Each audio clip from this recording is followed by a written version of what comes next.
He was just with us a month ago and predicted attacks on nightclubs. Another time by jihadists. in the age of... Matt Bracken will join us coming up in T-minus 1 hour. Former Navy SEAL, best-selling author. Clearly, the incremental rollout of a jihadist jet offensive is taking place across the world, with daily attacks from Asia to Africa to the Middle East to Europe to the United States and other areas of North America. Matt Bracken, former Navy SEAL, enemies foreign and domestic, who's been predicting Tet 2, will be joining us. Joe Biggs is on the ground in Orlando, Florida. Leanne McAdoo will be popping in as well. She just got back to Austin. She is hopping mad on them blaming the Second Amendment and calling this a homophobic hate crime. And then having all these imams on TV lecturing everyone not to politicize it as if they're the fount of wisdom, when in the Quran and in 11 Muslim nations it says, kill homosexuals. So the way they sit there and bring these people in, the so-called liberals, and then they attack, and then we get the blame. This guy's parents were brought in the 80s. He cheered when the World Trade Centers fell, witnesses have said, and he worked for a branch of Homeland Security, of course, because there's an obsession with these Islamists with running the airports, running everything. They want the control. In England, most of the new police chiefs, most are Islamicists. And the government, the leftists, want to work with these totalitarians for the first generation in exchange for giving them current control and power. It is a total takeover. InfoWars.com has been at the very forefront of breaking this dangerous information in the last 4+ years. And, of course, Cy Hirsch came on earlier this year to thank the broadcast and to concur with our sources and analysis that the Pentagon, namely the Army, for 4 years had been telling Obama, we are not going to aid Al-Qaeda/ISIS. We are not going to be their Air Force. And that the Pentagon began feeding intelligence to the Russians, who were already on the ground there, by the way, to stop the Islamic State takeover. Islamic State was allied heavily, of course, and financed by Saudi Arabia, its progenitor, its main backer. NATO, of course, has been backing it. We have the leftist in Europe, Hollande, Merkel backing it heavily. They planned the entire destabilization program starting in Libya. Then it was to move to the east, to its neighbor, Egypt, and then right through up into Turkey, and then into the rest of Europe. They had the UN project headed up by the EU founder, Peter Sutherland, advertised going back 4 years ago that refugees should come to Europe, made the preparations for that, and then had them en masse come in as a time bomb that Saudi Arabia and the leftist can activate anytime they want through the Saudi Arabian command to engage in massive terror attacks all over Europe and the United States. This is being used to hold the West hostage, certain segments of the globalist combine believe.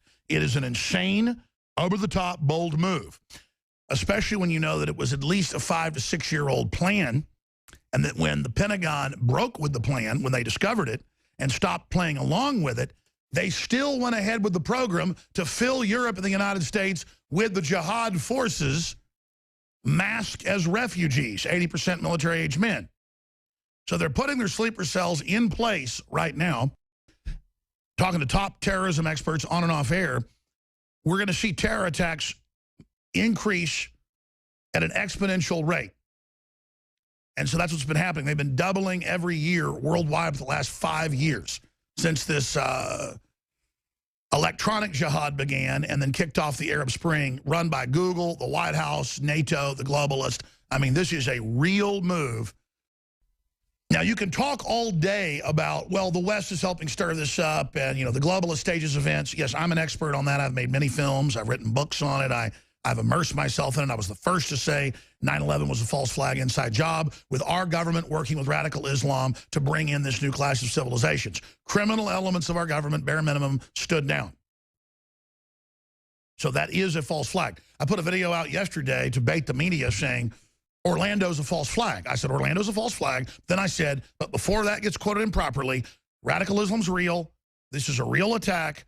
But Obama opened the borders up knowing these people would attack and brought them in and has covered up the past jihad attacks at Fort Hood and San Bernardino and in Philadelphia, the Army, Navy, Marine Corps recruiting centers, on and on and on. 12 attacks this year so far they've swept under the rug. exponentially growing in the U.S. alone. So it's a false flag when you open the door. When you know somebody's planning something and you protect them. In fact, that's not even the right term. You could use it. It's somewhat accurate. Stand down is really what we should say. Obama has ordered a stand down, and we have the proof here today. Let these people in, knowing who they are, and let them attack us. But a stand down leads to the false flag. Because if you're behind it, if you're letting it happen, you're now aiding and abetting it. For what reason? The false flag has to have a reason. They're saying, we're coming after your guns.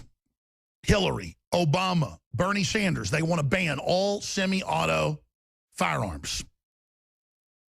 They're coming for our guns. Doesn't matter this guy got a New York firearms license, it's hard to get. Doesn't matter he worked for Homeland Security as a contractor.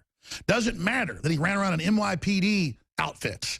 It doesn't matter. This guy had been watched for years. The FBI had been ordered to stand down, just like with the Boston bombers. Same MO. It's all in the news today, the same pattern. And then he's allowed to attack. And that is to encourage more people to come here and to see that you can be a martyr here and you can get away with it. Now, at one level, they don't want too many of these to happen too early till they get all their people in place. But they want to have a few of them to try to brand it as homophobia and hate crimes to pass anti-free speech laws and anti-gun laws. But they want to wait till after the election. And boy, who's been proven correct? Who's been proven right? Well, it's been Donald Trump. He said there will be more San Bernardinos. There will be more Brussels, Belgium attacks. There will be, absolutely. And he gets up there and talks about no-go zones in areas of Europe that we have experienced. These Muslims can't even get along with each other in their own countries. They're constantly killing each other, no matter how radical the nation is.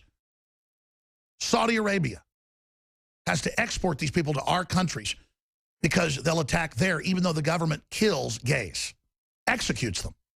But not a word from Gawker, not a word from Reddit, not a word from Facebook, because you know what? We have stacks of news today up on InfoWars.com. Here's the rest of the story. They're not just coming after your Second Amendment.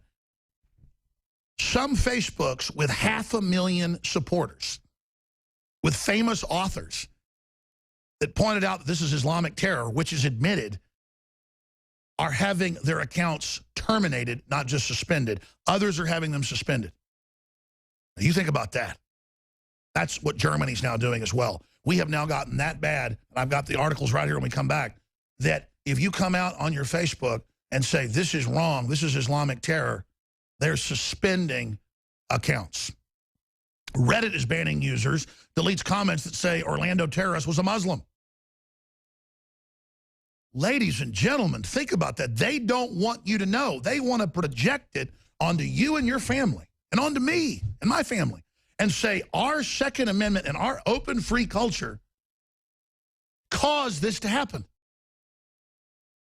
Orlando shooting suspect identified as Omar Matin, registered Democrat of Afghan descent with firearms license. Orlando shooter identified as U.S. citizen. Orlando killer worked for company transporting illegal immigrants into the U.S., was interviewed by FBI 3 times in the last 2 years.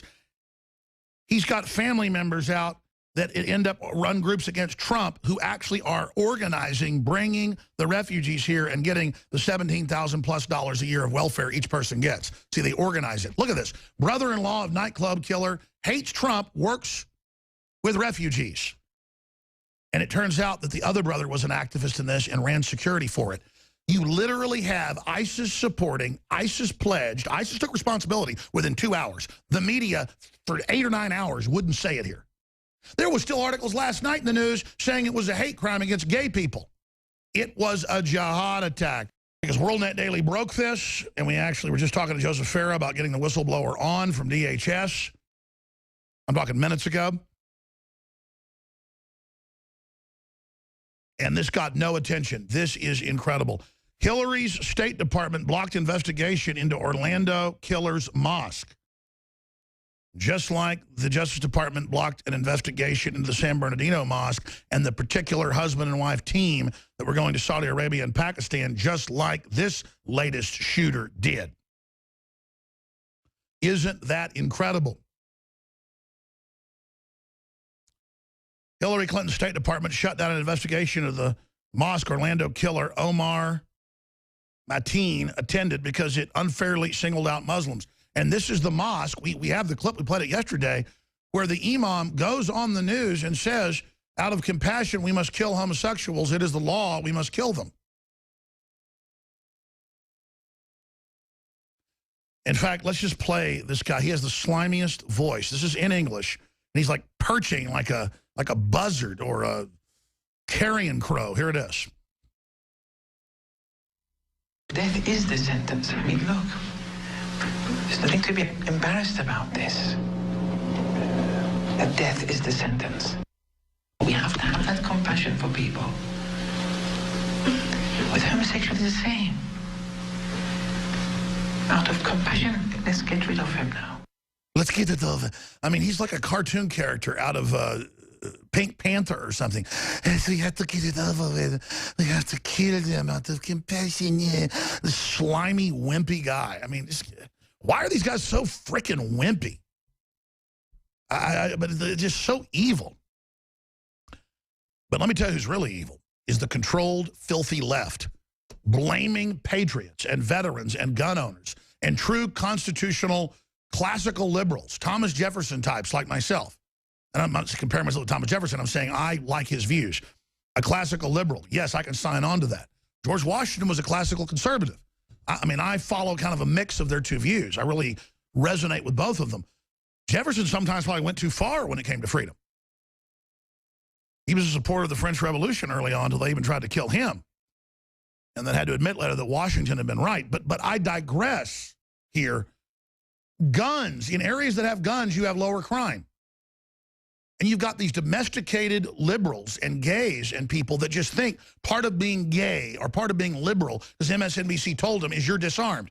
The MSNBC crew has bodyguards. Bloomberg has bodyguards. Michael Moore has bodyguards. Do you understand that if they would have had concealed carry in that nightclub, you would not have had this happen? Do you understand? Of a few people, but you have laws even against the people that work there having guns. It's insane to have a giant nightclub. They can be the target of robbery, you name it, and not have at least one paid cop there. I mean, if I ran a nightclub or even a big restaurant or a movie theater, nowadays I would have 2 cops there during peak hours. They're not very expensive. $25, $30 an hour. It absolutely, again, if you're not going to let people defend themselves, at least have off-duty police officers there. And there was an off-duty cop to stop this. And now we learned some coward wanted to get out with their boyfriends. And so he blocked the door so that the guy couldn't chase him so nobody else could get out. That's like the Titanic. Oh, my gosh, we're sinking. Lock up, you know, the people in steerage and the people in third class so they can't get out and get to the lifeboats. You'd have 2 people in one lifeboat and 10 in another. And, you know, the lifeboats could carry 100 people each. But everybody ran off, so almost everybody else drowned because the average lifeboat had like 15 people in it. Totally sick, totally evil, totally out of control. And nowadays you see this, whether it's in Korea or whether it's in Greece or whether it's in Italy. You know, a ship will be run aground and the captain just abandons ship on a helicopter in the first 2 minutes. And then it takes hours for it to sink. A coworker reported nightclub killer ignored because of political correctness. Bosses refused to act on Omar Mateen's unhinged behavior because he was a Muslim. Yeah, 2 years ago, while working for contractors under DHS, he would threaten people, you better watch it, I've got terrorist ties. I'll kill you. And he's just such a punk, such a little piece of garbage trying to be a man. They all have this gangbanger, crazy look in their eye, like they're going to be somebody. And I'm telling you, it's this mutation between kind of hip-hop gangster culture and Islam that is creating these slugs. And if you want to know the MO of the first wave of this new Islamic Tet offensive against the West, it's going to be domestic Muslims, first generation, that's who it's been, who don't feel accepted in society and who want to be somebody. They want to be rock stars. And then you got their other family members every time who are involved in the whole Democratic Party apparatus of the Islamification of the country, bringing in more jihadists and then making money off the process of housing them and getting them on welfare, just like Democrats bring the illegals in from Latin America and China and teach them how to get in the system. And the government pays up to $7,500 a month for groups of 3, quote, migrants in your home. And these are just the tow hook, the throw cable for the next bigger wave. Just like we told you 2 years ago, the migrant wave out of Latin America was going to be much, much bigger when the next wave came, and now they're saying it's 3 times what the last one was. We're talking doubling and tripling every few years how big this takeover is. And look, if you're watching us on TV, the gang-banging nature of the disgusting, narcissistic selfie. If I see one more man or one more woman making duck lips, I'm going to pull what's left of my hair out. It's this self-satisfied, I'm smart, I'm cool. Here. Where men and women go, and it's like, I'm cool. And they take a picture of themselves. What in Hades is going on? And then I love how there's no logic in these people. He goes, he's a Hillary supporter, registered Democrat. His family's involved in the globalist takeover. You got whatever her name is, the jihadi, with Saudi Arabia and hooked all up with the open borders and the rest of it. I mean, basically, Saudi Arabia controls Hollywood to a great extent, tells Hollywood what they can and can't do. And then the quote, gay community grovels to you and says, we're sorry about right-wing hate mongers not liking you. We know you're sweet. You know, we know you love us. We know it's lies that you kill gays. Drop on by, have a good time. Come up and see me sometime, baby. And they come and shoot you. And then the liberal sites turn around and attack. Guess who today? Me, as usual. I'm an Islamophobe. And they make these major Hollywood movies now where they just have random people stand up at town halls and go, I hate black people and I hate Muslims and I want to kill everybody because I heard it from Alex Jones. Alex Jones. It's a David Cross's movie. I mean, it's just, and it turns out it's all government funded. To just put these messages out. Why? Because I don't want my daughters to be sexually mutilated and have bags put over their heads? You're like, oh, that's not going to happen to you. Maybe not this generation. What about if you're in Macedonia, it's already happening? What if you're in Serbia, it's already happening? And then if you fight back in Macedonia or Serbia, they call you a war criminal and come bomb you. I want to thank Drudge for caring about the country and magnifying the WorldNet Daily story that we just basically expanded on up at InfoWars.com. It's on the top corner of DrudgeReport.com. We'll put it on screen for TV viewers. Hillary State Department blocked investigation into Orlando killer's mosque. Boom. We click on that for you. And it follows the exact same MO that we have seen time and time again. San Bernardino, the FBI was blocked 2 years before the attack from investigating the mosque and the specific 2 shooters. And the agents were put under criminal investigation for possible indictment for civil rights violations. Hillary Clinton's State Department shut down an investigation of the mosque. Orlando killer Omar Mateen attended because it unfairly singled out Muslims. That's right. There's no Islamic terror. Hillary won't even say it. But here's the bottom line. The White House opened it up and let these people in. And I just talked to Joseph Farah via email earlier. They have another article, DHS agent, Obama erased my intel, then scolded me. That ties into the story that's on DrudgeReport.com. Hillary's State Department blocked investigation into Orlando killer's mosque. And the imam saying, kill the gays. The imam saying, kill the gays, go out and kill them. So it's time for a jihad. You pledge allegiance to ISIS, and the #1 group that needs to be killed is the homosexuals. And they're too busy telling me use the word gay, not homosexual. They don't care if they get killed. They just want me to use the language they want because you want to run my life. You know what?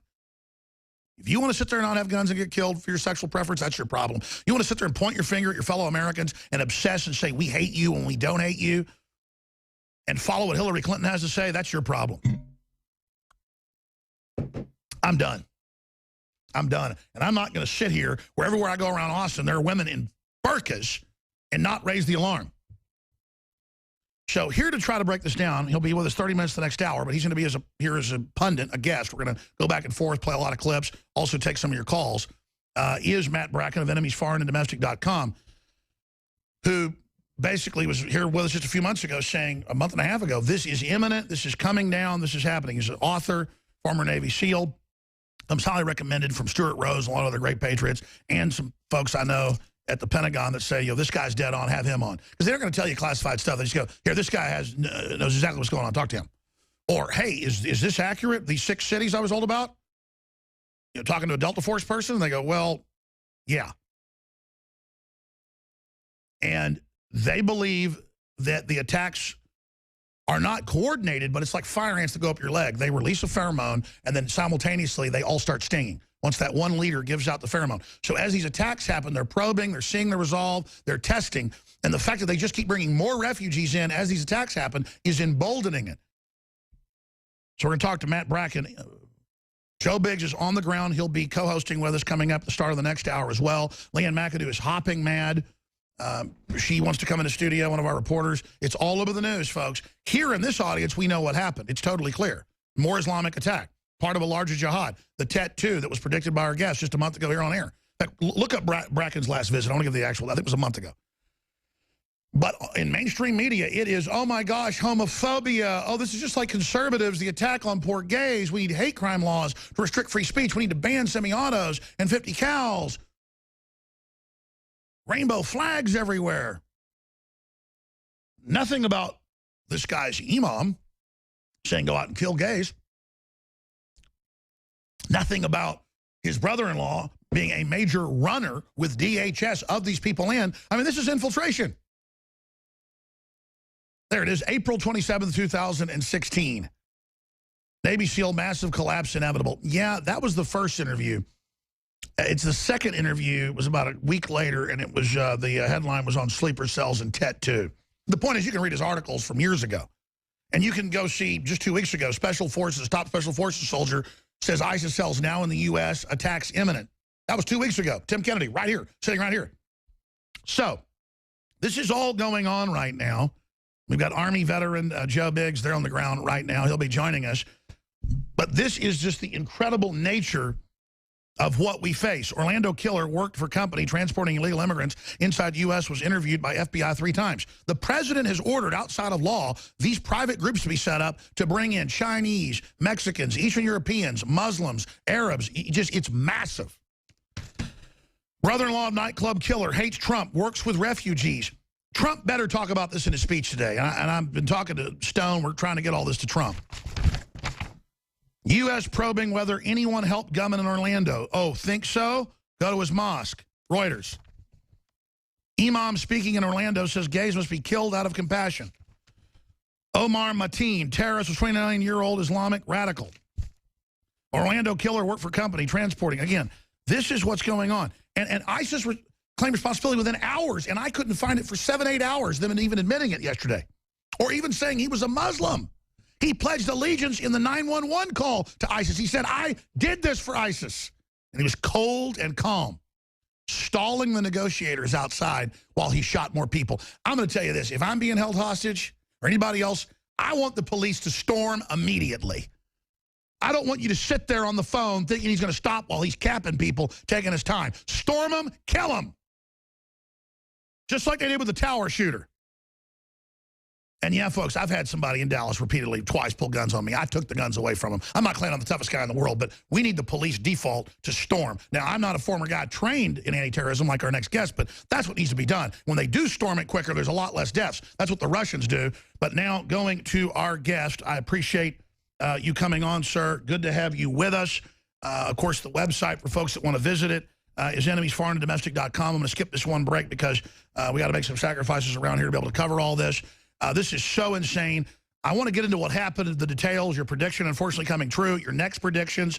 Tim Kennedy said the intel is they're going to double the attacks every year. That's the uncoordinated plan, but that's the metric. So I want to talk about that with you. Do you agree with that? But overall, in general, what is the motive? Do you disagree with what I'm saying by Obama and the concerted left worldwide, allied with radical Islam? How it's quite a trick to get their super liberal constituency to blame conservatives and veterans and patriots and libertarians and survivalists when we're the people that are right warning them and they're in love with radical Islam. I mean, is this just a form of bondage? Is it a form of cuckolding? What is happening here? Is it Stockholm syndrome, Mr. Bracken? I found a terrific quote recently by, of all people, going into the Wayback Machine, Ilyich Ramirez Sanchez, a.k.a. Carlos the Jackal. Now, he's in prison in France for life. When you have to do some pretty bad things in France to get life in prison, like murder a bunch of people. Back in the 70s, the PLO was allied with the German Baader-Meinhof and Red Brigades. So it was sort of like a left and Islam coalition, which seemed to have gone away. But Carlos the Jackal wrote a foreword to an Islamist book recently from prison. Of course, they let him do that. You know, he's got like a suite in prison. And it says that only a coalition of Islamist and socialist forces can defeat the United States. And in the Obama administration, we get a twofer. We've got them both covered, raised by Frank Marshall Davis in Hawaii, the communist, and then trained in madrasa schools. So we've got both of them in one, folded together in one. After the Benghazi attack, there were hearings at the State Department. A State Department official came out with a quote that should be in everybody's mind. The Taliban is inside the building. He was referring to Huma Abedin, Valerie Jarrett, and others who are allied closely with the Muslim Brotherhood. When Obama came in, he had all of the law enforcement and intelligence agency doctrines and training methods purged of any mention of Islamic jihad. Imagine trying to fight World War II, but you were not allowed to say Nazi, SS, Gestapo, or Hitler because it would offend all the decent, moderate Germans. That's how crazy it is today. It's completely out of control. It's insane. It is an infiltration process. It's not something that's theoretical. It's very well known that the second generation of immigrants are often more radical than their parents. Often the sons go to the mosque and they're taught that they're parent backers and backsliders. And if they want to, return to the true faith, they have to become jihadists. So I don't care if this guy Mateen was born in the United States to Afghan radicals. He's even more radical. And when I watch television, I was watching MSNBC last night.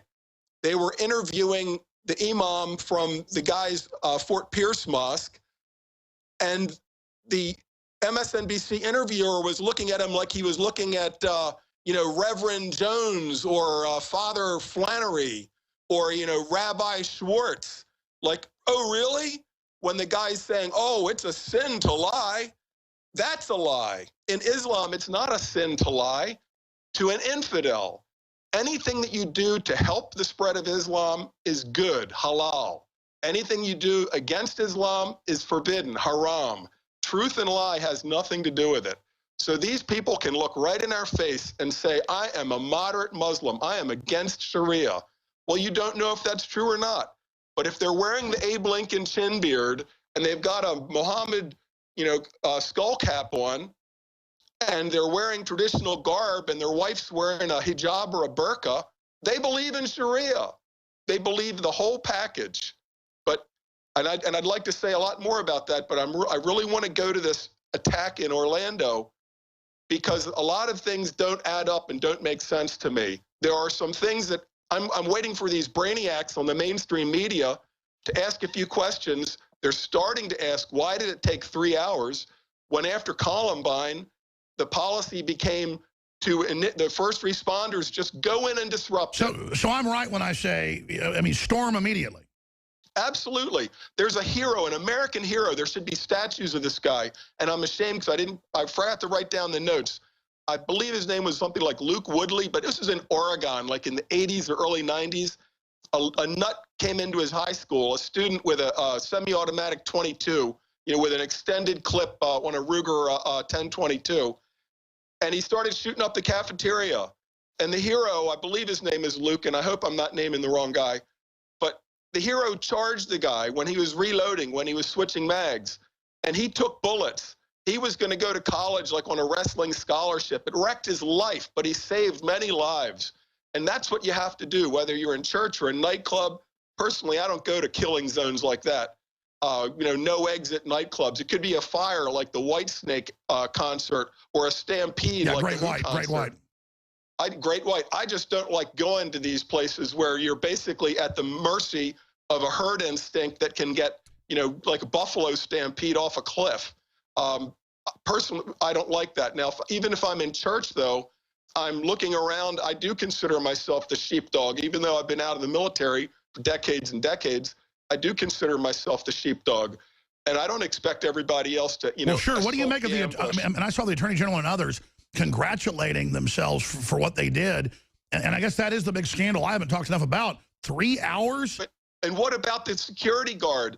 That nightclub, the Pulse Club, needs to get their money back from that off-duty police officer. Now, I haven't heard anything about a dead police officer, but if you're a sheepdog and a wolf with, bloody fangs runs into your herd of sheep, there should be either a dead wolf or a dead sheepdog. He was there with a gun and a bulletproof vest and a badge. What happened to him? How come we're not interviewing him to find out what happened? Why wasn't he, either he's got an empty magazine and he's out of all reloads and he's there on the floor with the people he was being paid to protect. I'm sorry, even if I'm at church and I've got nothing on me, you have to charge the guy. You have to. Even if one guy gets up to charge, it'll give courage to the others. Then if the guy's getting bum rushed from 3 or 4 directions, you're going to take him out. The guy in Oregon, and I hope it might be Washington. Somebody can look it up. I remember the story. It doesn't matter. Everybody knows about it. Keep going. The guy bum rushed him by himself, took bullets, but he took the guy down. Now, they're reporting from inside this nightclub that he was changing magazine after magazine after magazine. That's when you have to do it. If you see how tightly the bodies are compressed in there, it would be hard for a hero across the room to do anything, obviously. But still, it's disconcerting that, that there was no rush made, or maybe it was ineffective. For all we know, there are tons of heroes in there dead that did try to do it. So I don't want to say But notice they always try to target liberal areas where people are disarmed because they know there's a tendency not to fight back. Yeah, they're not going to do it at an NRA convention, I guarantee you. But yeah, or a gun show, or a NASCAR car rally. It's not going to a custom car rally. It's not going to happen there because everybody's packing. It's not going to happen at a motorcycle rally. Now, I want to come back from break and get into the geopolitical issues here, but you predicted an increase in these attacks. You called it Tet 2. Let's talk about your predictions now. Yeah, are we going to break now? Or? In a few minutes, but let's start talking about predictions now. Yeah, it's the pheromone, the insect communication pheromone analogy is perfect. And what they're hoping is that each matin is going to spur more of these radical Islamist nutcases to go off.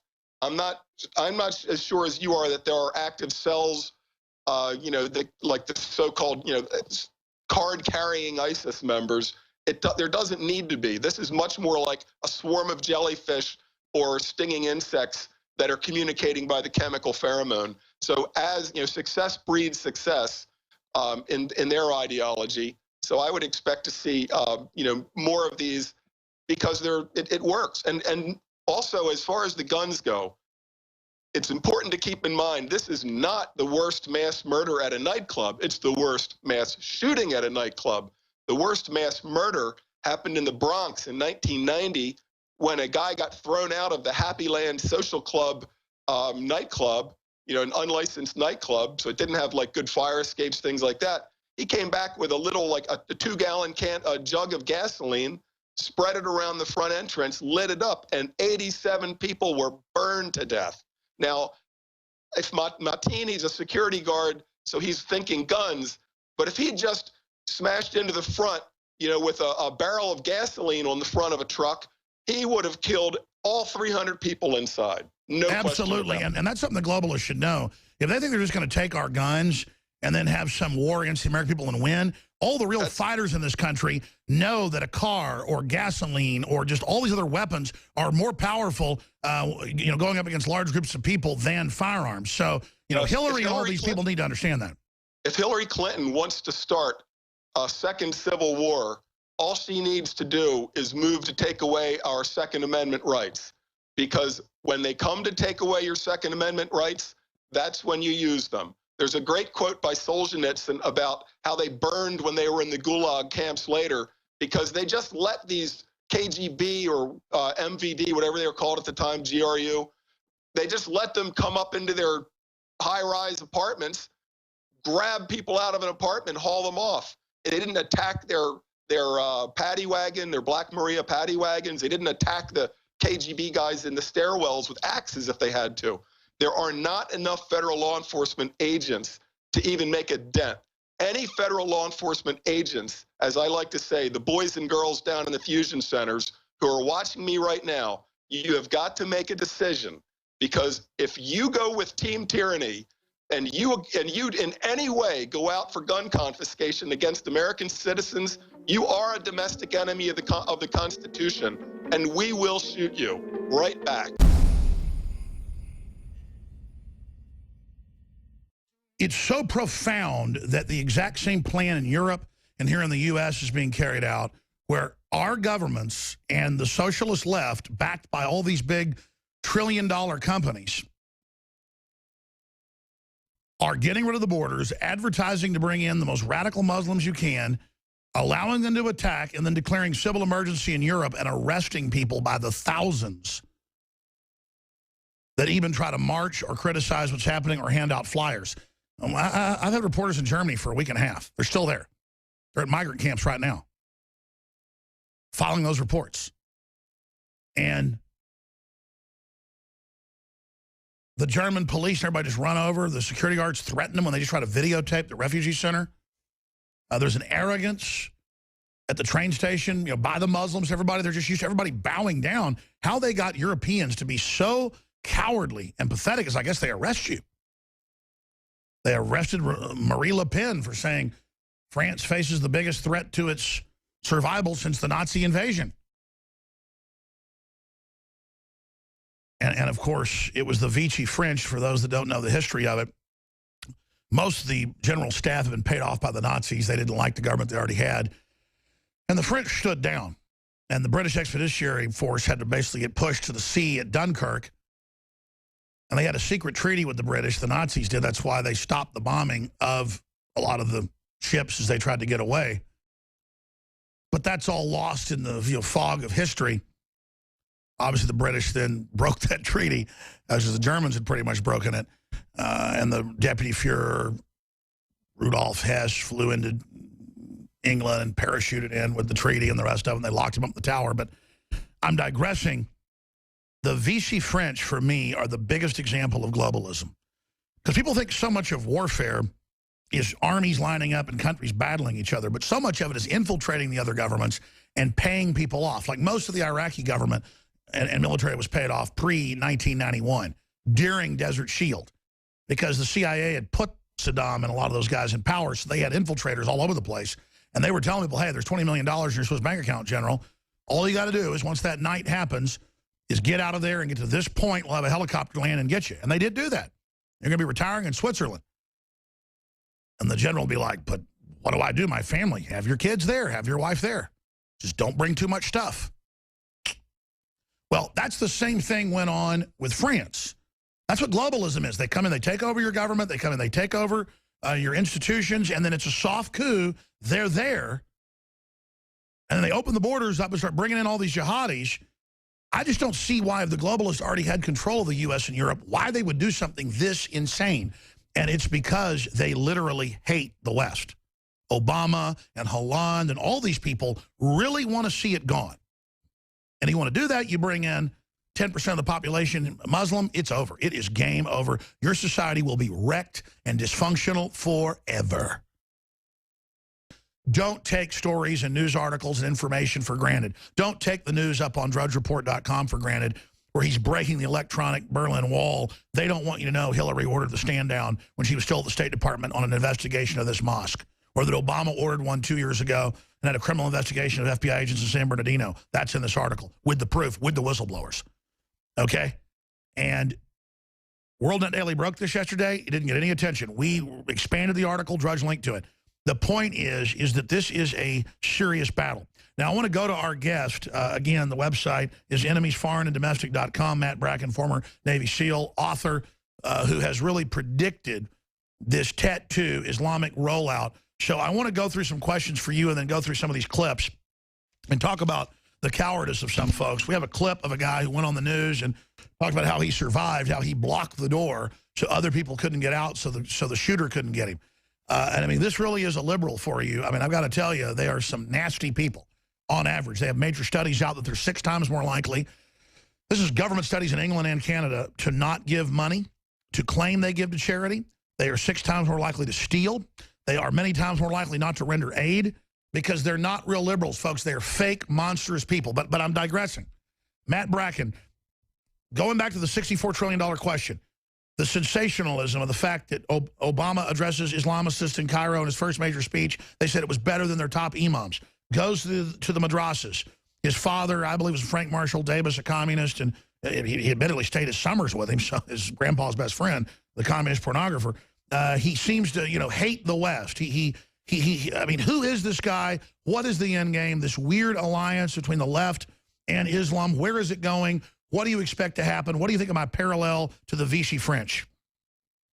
Well, I think that it's apt, and I think that the EU, you can just draw a line right through this entire century, at least going back to this Calgary plan, this fellow that was, preaching the abolition of nationalities step by step, starting with the European Union. They have to destroy the nation state. There can't be Austrians that are proud to be Austrians. Their goal is to wreck Germany, wreck Austria, wreck France. That's why one of the most important things probably in the last generation that's happened in Europe is this referendum next week in England, the Brexit. If Brexit happens, the EU is probably dead. So this is an existential moment for the monsters in Brussels like President Junckers. These are dictators. The European Parliament is nothing. It's just a rubber stamp for secret councils that make the laws that Europeans have to live by. But I was watching a lot of the Bilderberg coverage.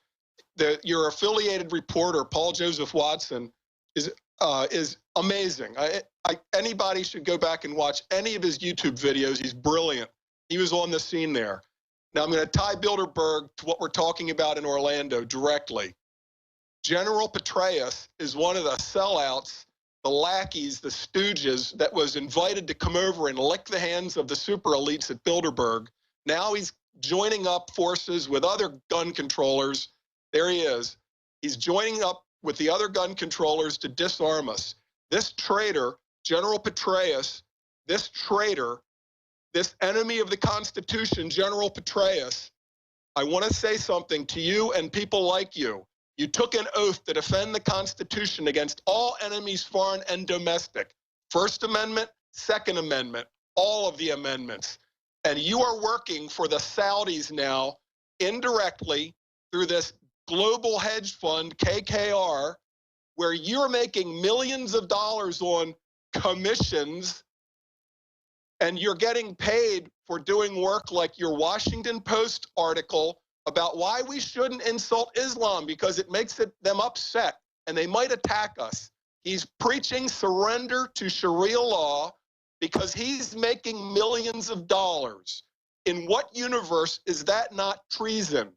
He might be a retired general and he might be a retired CIA director, but in my book, this is treason. Look, when foreign powers start buying off people of influence, it's called espionage. It's called infiltration. We used to execute people if they did that with the Russians. And that's what's crazy about this. For folks that don't know, it got overshadowed. They shot it Saturday live. Sunday, it was going viral, but then, of course, the sad shooting. And to understand the video, General Petraeus is walking out. He's not even running yet. And Germans start talking to him that are aware of who he is in Bilderberg. So he runs from them and literally runs so that he won't be identified inside this meeting that violates the Logan Act. And so this is purely, purely disgusting. And the word is Petraeus wasn't going along with the globalist and was an attempt to bring balance between the Army and the CIA. But when they were able to get him with the secret files in his house, he basically rolled over to him so that they wouldn't give him prison time. But it doesn't matter. I mean, it's so disgusting to see him under their control. The treason is so wound through this administration, the high-ranking parts of this government.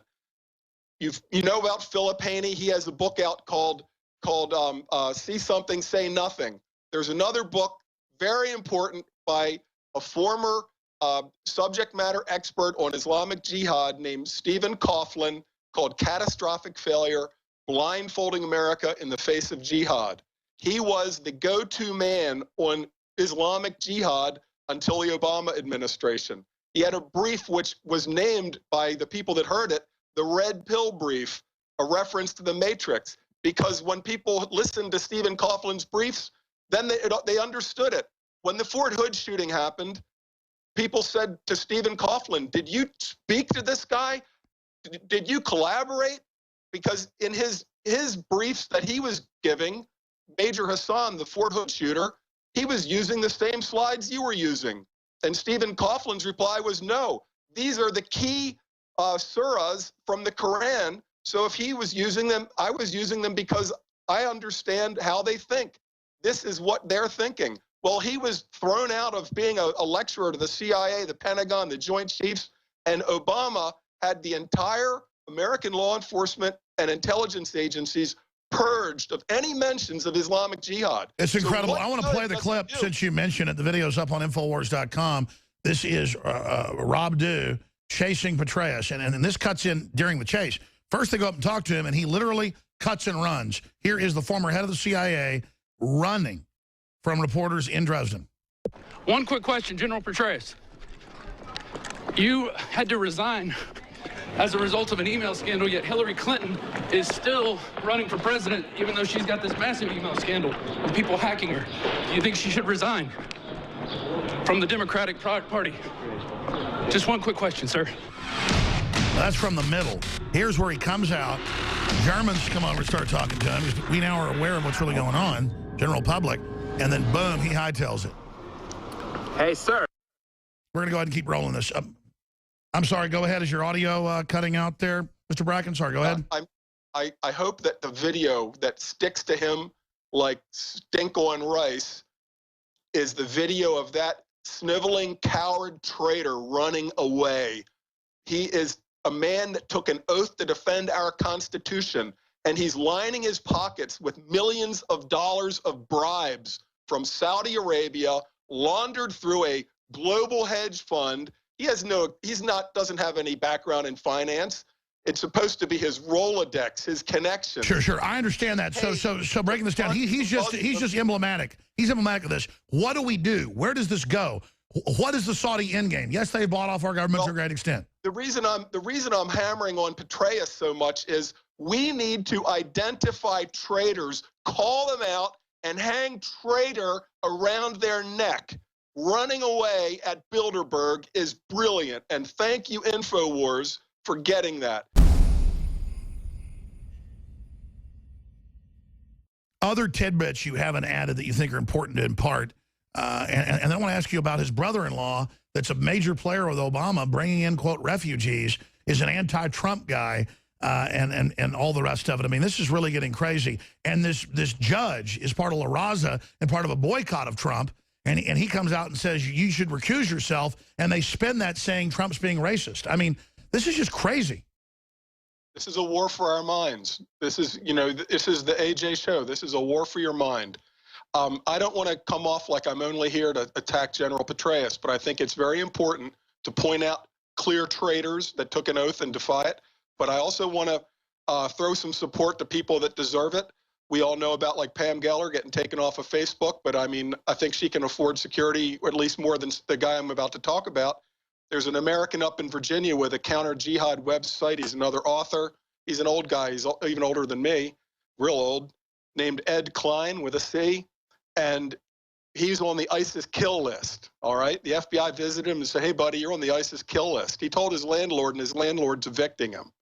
This is like a real financial hardship. What an incredible nation of cowards. I have to say it. We have become a spoiled, rotten nation of filth that don't even know the people we inherited this country from. And people think it's a virtue to be cowards. He doesn't recognize Virginia anymore. He's moving to Texas, where he thinks he has a better shot at freedom, and at least people that'll fight. So they're on the gatesofvienna.org. That's another leading counter-jihad website, Gates of Vienna, as in the defense against Islam in the 1600s. That's when they put the walls up in Rome, yeah.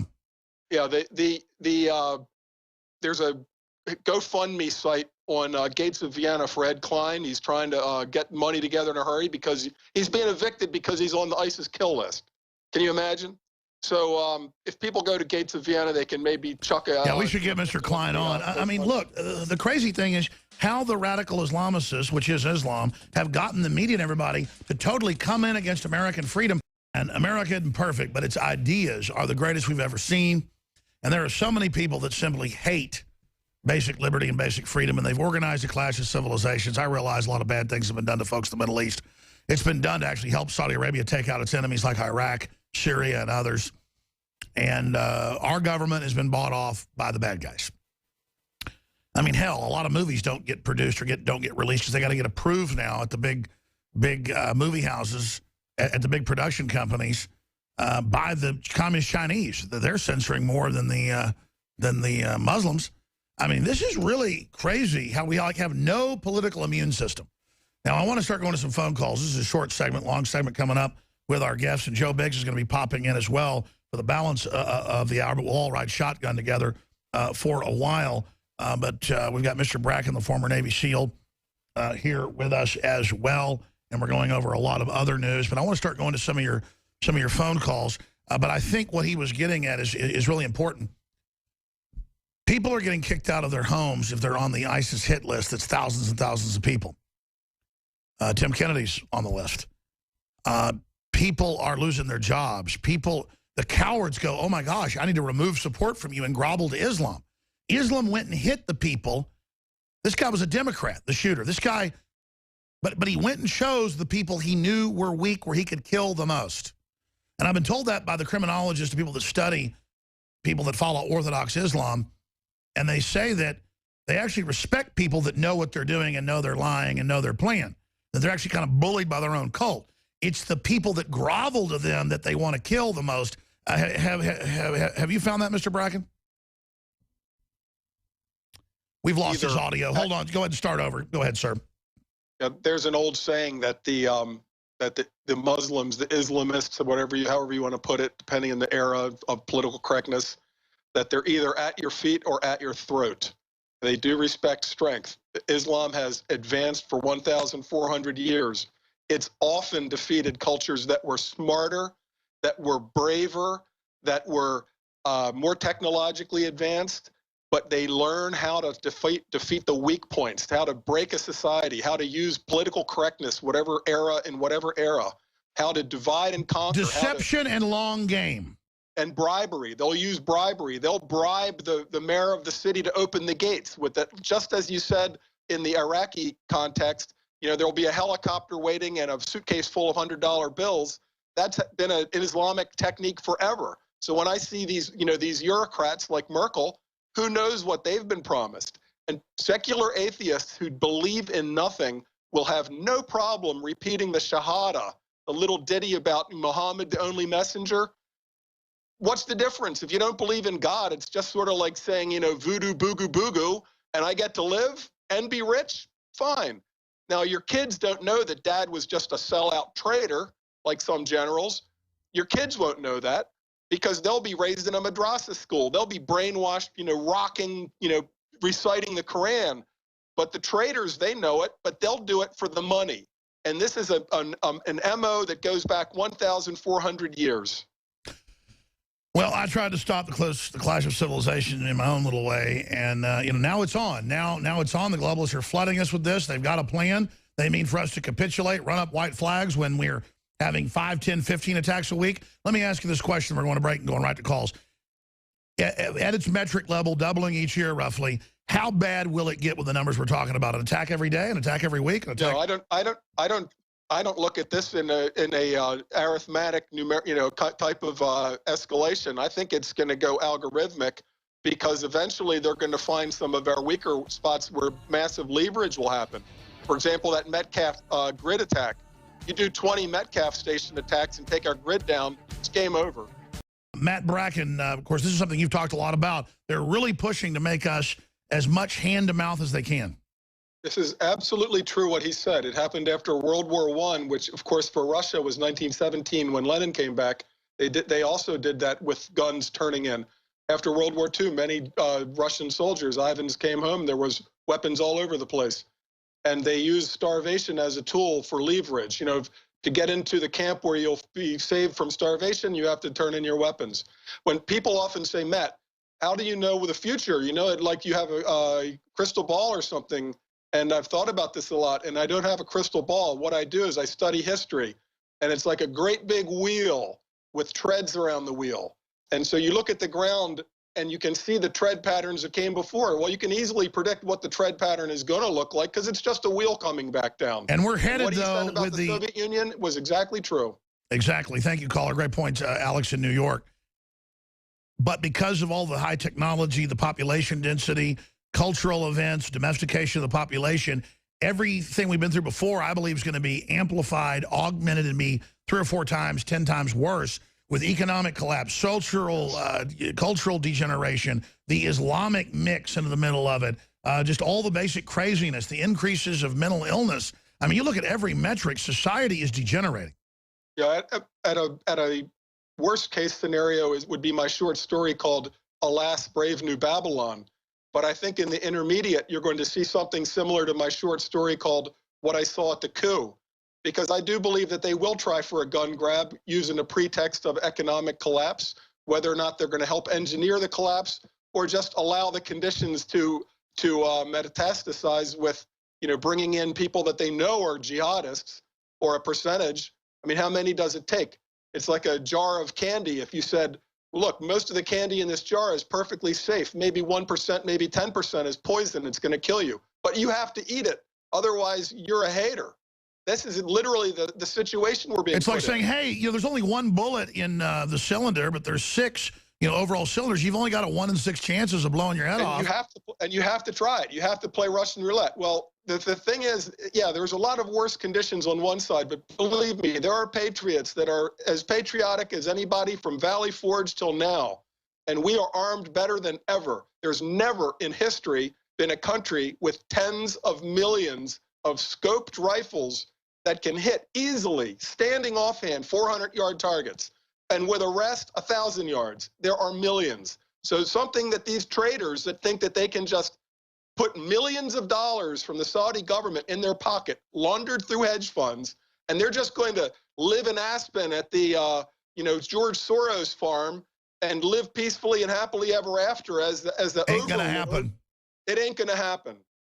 Especially when they admit they have plans in the new Army manuals for domestic re-education camps for patriots. They actually say re-education camps. Don't you guys get it's a two-way street? They take our restraint as weakness. We've been affecting the battle space, the info war, raising the alarms, preparing the people. We're not flat-footed. And so they need to understand that we're identifying them, we're exposing their agenda, and they're still carrying out the agenda like we aren't there exposing it and sabotaging it. They're crazy. People should read my short story, What I Saw at the Coup, from the point of view of somebody who is on the unsuccessful end of an anti-constitutional putsch, because we have plenty of arrows in our quiver. I was talking to Tim Kennedy. He said 95% of the Special Forces people that are active duty are fully awake. Fully. And I asked him why, and he goes, well, you know the training we've been given, and he talked about it on air. They're training them to take over governorships, take over the states, arrest patriots, take guns, and arrest, you know. It won't work. There media. aren't enough. There aren't enough. Well, didn't they know it would wake up the Special Forces people when they're openly training to basically come arrest Governor Abbott? At the very top, I think that we're talking about fully satanic evil forces. Below that, they might think, oh, yeah, we're going to fill in the blank of your favorite outcome, Sharia law in America, progressive leftist socialism, communism. But at the very top, I think they just want to see it burn. That's it. That's it. They want to just blow it up. That's their real plan. That's their goal is chaos for chaos' sake. I want to go back to Diane, Marguerite, Robert, Chad West, and others. But right now, let's go to Joe Biggs on the ground outside the Pulse nightclub, or what's left of it, where 49 people were killed. Joe Biggs, I know a lot of developments since you were last on with us. You're on the trail with some investigative journalists on some things that folks aren't aware of, but a lot of information coming out. His brother-in-law, Joe Biggs, is one of Obama's people bringing in the refugees.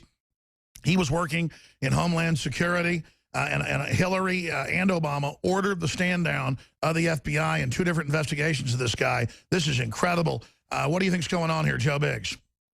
Well, it's an interesting thing, Alex. I was actually speaking with Rob Jacobson last night, and I said, this man's father looks like he was from a Pashtun area, a tribal region in Afghanistan. And sure enough, comes out today, this guy is a Taliban sympathizer. He speaks Pashtun. His videos are in Pashtun, and basically has this radical movement in his own. He says he has his own, you know, CIA agency that's going to help him overthrow the government in Afghanistan and, you know, bring in this new ruling class. And he also put out videos where homosexuals should be killed. So you know where the son got the rhetoric from. You know where the son got those ideas from. So for that father to come out and act shocked that his son did this is completely and totally ridiculous. This man belongs behind bars. But if you look at drudgereport.com, we also have the video on InfoWars.com. Shows the father in a new video dressed up in a military outfit, doing YouTube videos in a military outfit, recruiting people, saying God will punish the gays. So, I mean, it's clear. This guy is a wind-up toy of daddy, and I bet they have him on MSNBC praising him and asking him to teach us the wisdom of the jihad or something. I mean, I even forgot to get to that. Meanwhile, there's still, if you're not on drudgereport.com or InfoWars.com or WorldNet Daily, they are still blaming gun owners, and Hillary and Bernie Sanders say they're coming after our guns. Matt Bracken, do you really think they'll be able to sell this on their idiot constituents, or is there any point at which people are going to wake up and the homosexuals are going to realize under Sharia law in 11 countries, you will have your head chopped off? Okay, I'm not the one chopping your dumb head off. I think this is a big wake-up call. I think this is a transformative moment. In a sense, this was a twofer.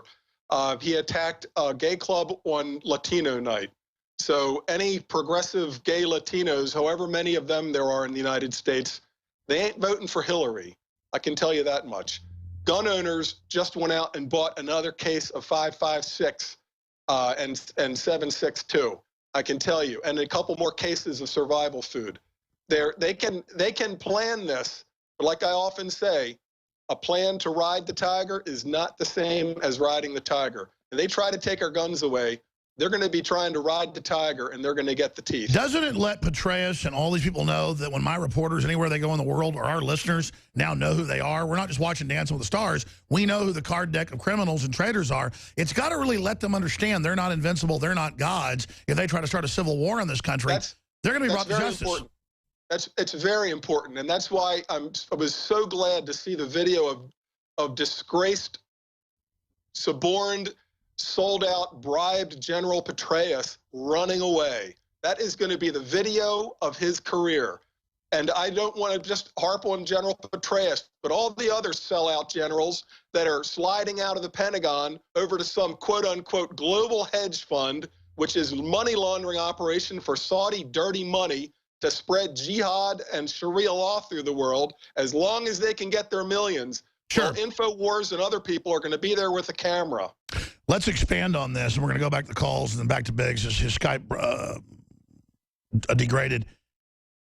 What are they thinking, though, the Saudis? Because they claim, oh, we just export the terror so it doesn't hit us. No, they don't build 1,000 mosques a year overseas, hundreds here every few years, to just export it. This is how they're taking over. This has been their plan forever. This is what the Wahhabists are doing.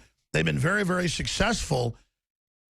And then now we sit here and see Major Hassan getting programming from Saudi Arabia, the Fort Hood shooter. We see the San Bernardino going to Saudi Arabia. We see this guy going to Saudi Arabia. We know what's going on. His father, his brother-in-law shooting their mouths off, running around stirring stuff up, running the refugee invasion. I mean, they know what they're doing. It's a military operation. I just can't believe Obama thinks he's actually going to get away with this, because this is why they have to get you off the air, because sure, you're just the Alex Jones show. You're not Tom Brokaw, you know, coming out of retirement pinch hitting on NBC. You're just a guy on videos, right? But you're a feeder for the entire world, because we get our information off of YouTube. It doesn't matter where it shows up first. And they have to get rid of Matt Drudge. They're not even going to allow them to put up the title, a headline, a link. Hillary Clinton is pushing this UN Resolution 1618, which is an anti-quote-unquote blasphemy law. It's very important to understand that in Islam, blasphemy does not mean telling an untruth about Islam. Blasphemy means saying anything that harms Islam. I'll give you an example. If you say that Muhammad ordered the beheadings of thousands of bound, captured prisoners, and then the taking of their wives as sex slaves, and Muhammad himself took 20% as his cut, all of that is true. And in American jurisprudence, the truth is an absolute defense against libel, blasphemy, what you want to call it. In Islam, truth has nothing to do with anything, just doesn't harm Islam. So Hillary Clinton is actively pushing for UN resolutions which would not allow us, we'd be as hamstrung as the Germans, getting arrested or ticketed for telling the truth about Muhammad. And this is the future that we have under our sellouts. I go back to Carlos Ilyich Ramirez Sanchez, the Jackal. It has to be a coalition of socialists and Islamists to take down America, the great Satan. And they're well on their way. It's a program, it's a plan. Hand together, the left and the Islamists, to destroy freedom. I want to ask you this question. We're going back to Joe Biggs. Obama's an Alinskyite. Sure. But when they start having a couple attacks a week and this all goes on, I guess they've psychologically tested the left. They think they'll just submit and blame us that are criticizing Islam. And I guess a lot of liberals are so cuckolded and under such mass Stockholm syndrome that they're going to go out and actually join Islam. In fact, there's a new trend where liberal women go and find an Islamic man and then he bosses her around and she likes that. They'll even leave their husband that has kids to go, I guess it has to be a new form of bondage. And so that's the new trendy thing. And all these liberal publications and things like the Huffington Post tell women, make the Muslims comfortable. You need to start wearing a hijab.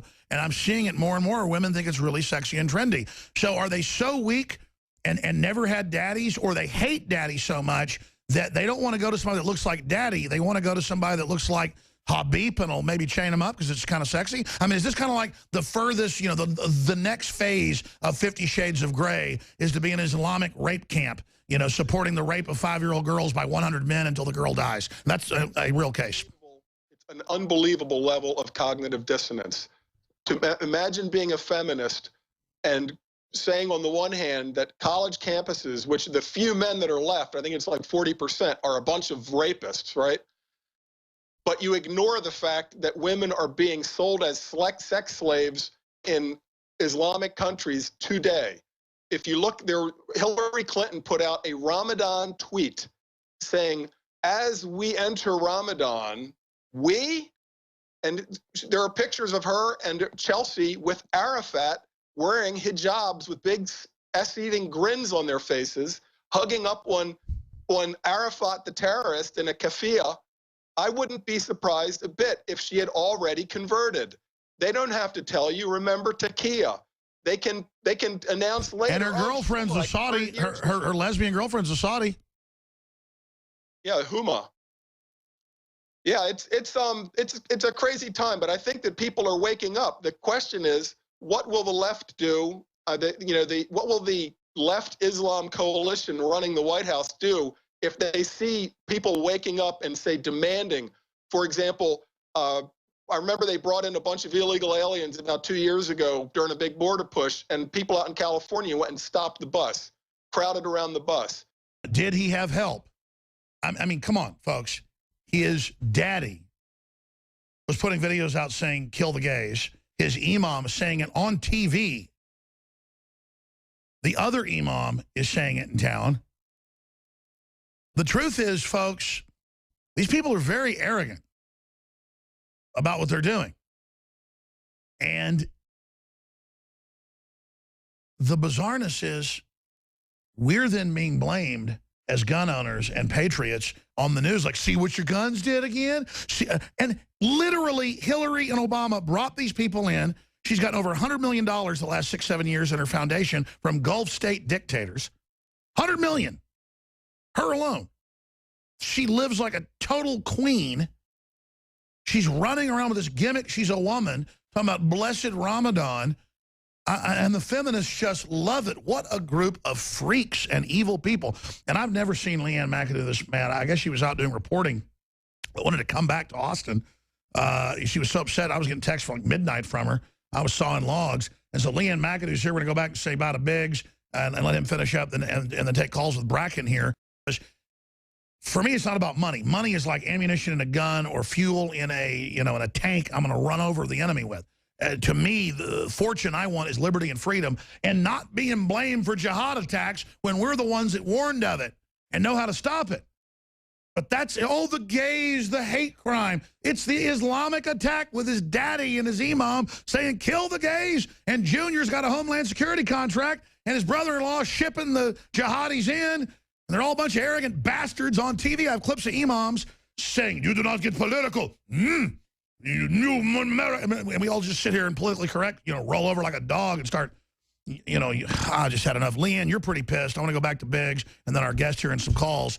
But I said I'm going to take calls. There's so much breaking news. Leanne, you are really angry. At least you were last night. Why are you so angry? Well, I was angry and I could not stop crying. I was just so upset. One of the things that just made me so frustrated was you have people going, oh, that's so terrible, pray for Orlando, and then straight back to taking selfies and going to the bread and circuses, watching the games. Like, this is not the new normal. So Justice Sigel, oh yeah, it's like I saw some of the attorney generals and stuff on TV and federal prosecutors like it was a rock stars and like it was fun and the great job they did standing down for 3 hours. Right. I mean, it's just infuriating that they're trying to just wash over this, immediately come out. We've been saying for months, what are the LGBT activists, what are these people, the leftists, going to say when Islam starts attacking the gays here in this country because they're completely ignoring the fact that they're throwing them off roofs?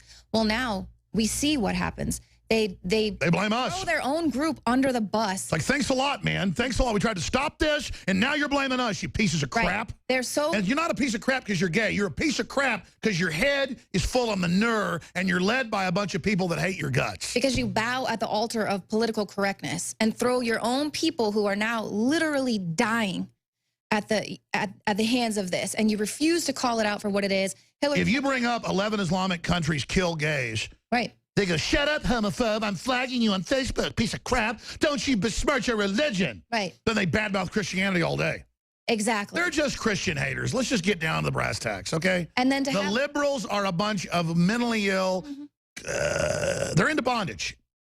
Right. And then to parade this guy's dad out, or the imam from the mosque, and to have him as some relevant point of view when he's on camera praising the Taliban and down with the West and all of this. And why do we bring this piece of filth here then? Get the hell out of the country. Him and his mom need to have their asses shipped back to that hellhole. Exactly. And then to say, it's the loving thing to do to kill the gays. That you need to kill gay people. And that guy sounds like such a weird perv, too. Oh, it's so creepy. And we love them. We kill them. Let's go back to Bracken briefly, and then I'm going to go to Biggs and give him the floor because he's on the phone chomping. But I want to get Biggs back. In fact, let's go to Biggs first.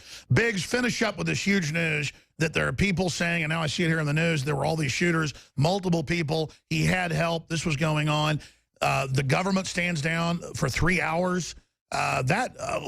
Really, something stinks here. What do you think's going on? I mean, we got Obama and Hillary protecting this guy from A to Z. I mean, the fact that President Obama comes out and calls this an act of hate / act of terror takes away from what it really is. It's the fact that he continues to call it what it is, radical Islam. By calling it hate, what he's doing, he's taking the pressure off of the FBI, the people who are supposed to be monitoring these lunatics and protecting the American people. That's what he does when he uses the word hate. He simplifies it down and make it just a hate crime, and then it can't be blamed on these alphabet agencies who are supposed to know what's going on. And the fact that they had this guy on the radar, they sat down, they talked with him numerous times, and this still happened.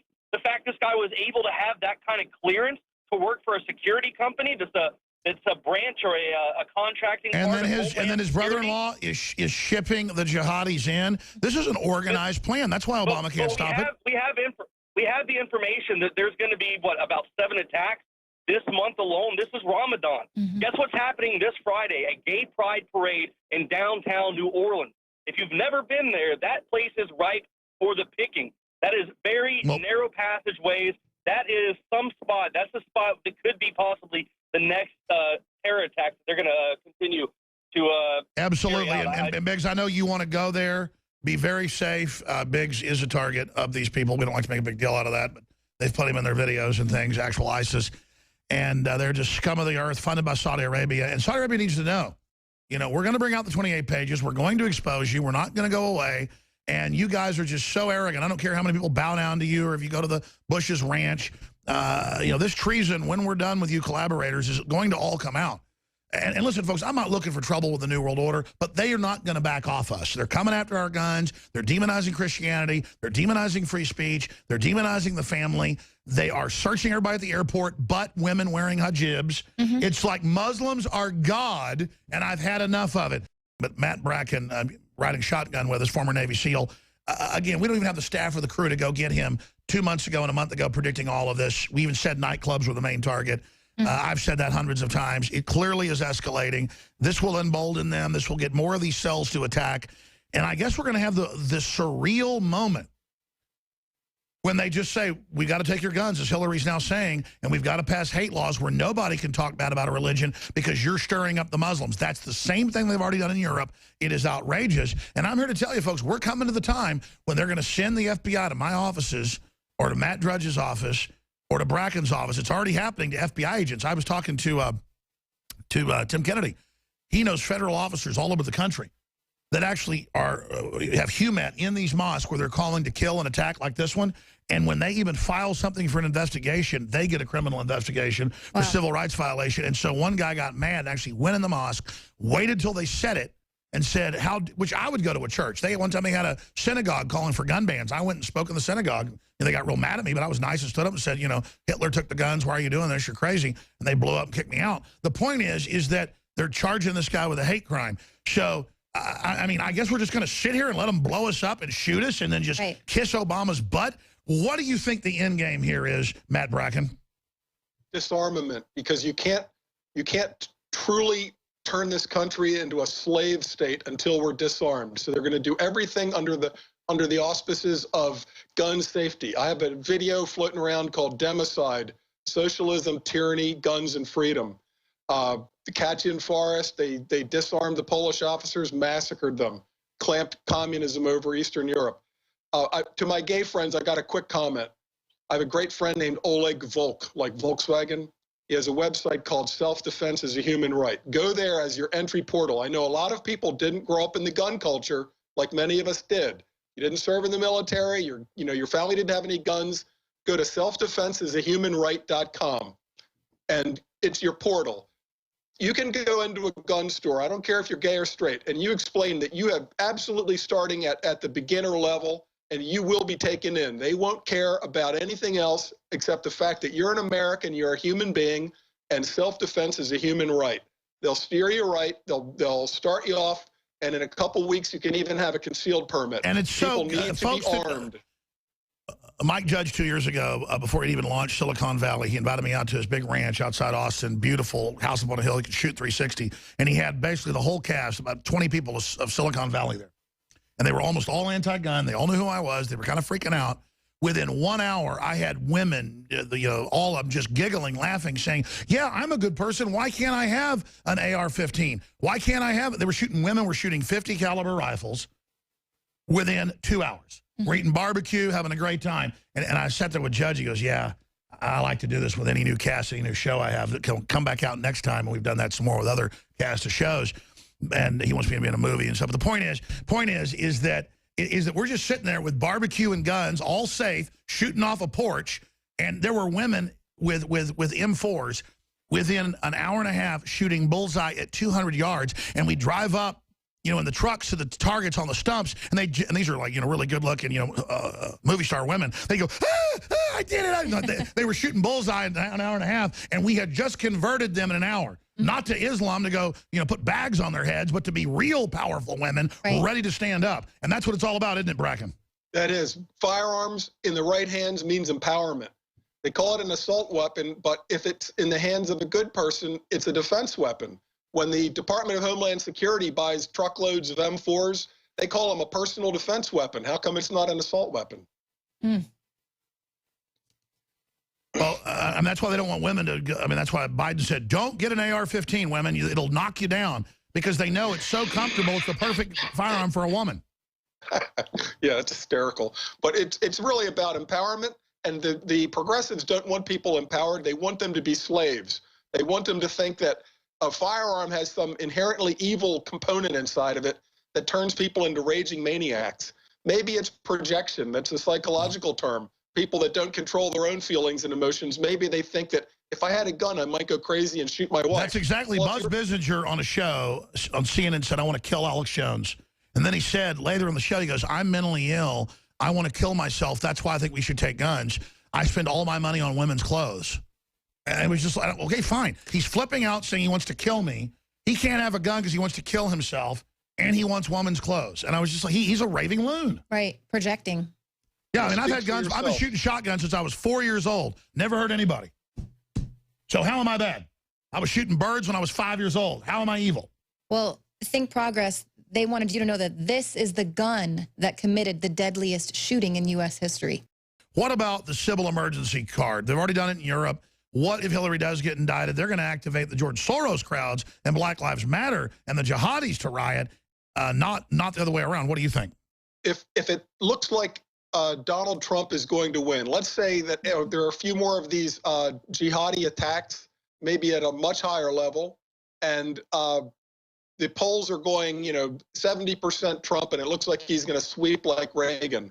In that case, I think that they'll try to accelerate any kind of a scheduled scenario to create such chaotic conditions that there can't be elections held. It would be very easy to do.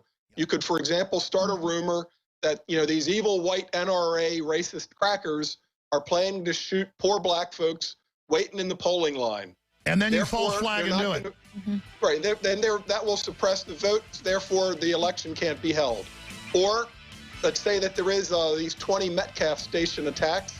The power goes out in a big part of the country. As I often say on the internet, no elections if there's no electricity. Bottom line, I cannot believe the fingerprints of the Obama administration and Hillary protecting this guy. His whole family is just a nest of super dangerous people. I mean, if I was on air saying kill gays, I would expect to be arrested because I'm a talk show host, and that's a call to action. Okay? And if somebody's calling for killing me, I want something done about it.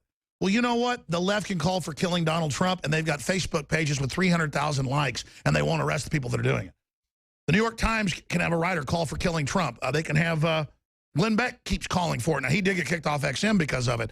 But, I mean, it's just this climate where they can call for hurting us, and then I don't want to hurt them. I just want them to go back to their own places and kill themselves. Just go kill yourselves somewhere else. I'm sorry my daughters aren't going to wear frickin' bags on their heads. And if you try to boss me around, I'm getting pushed too far here is what I'm telling you. Leanne, I've never seen you so pissed off air, and you really just gave us a good reason why. Go ahead and go through that again if you can recreate that.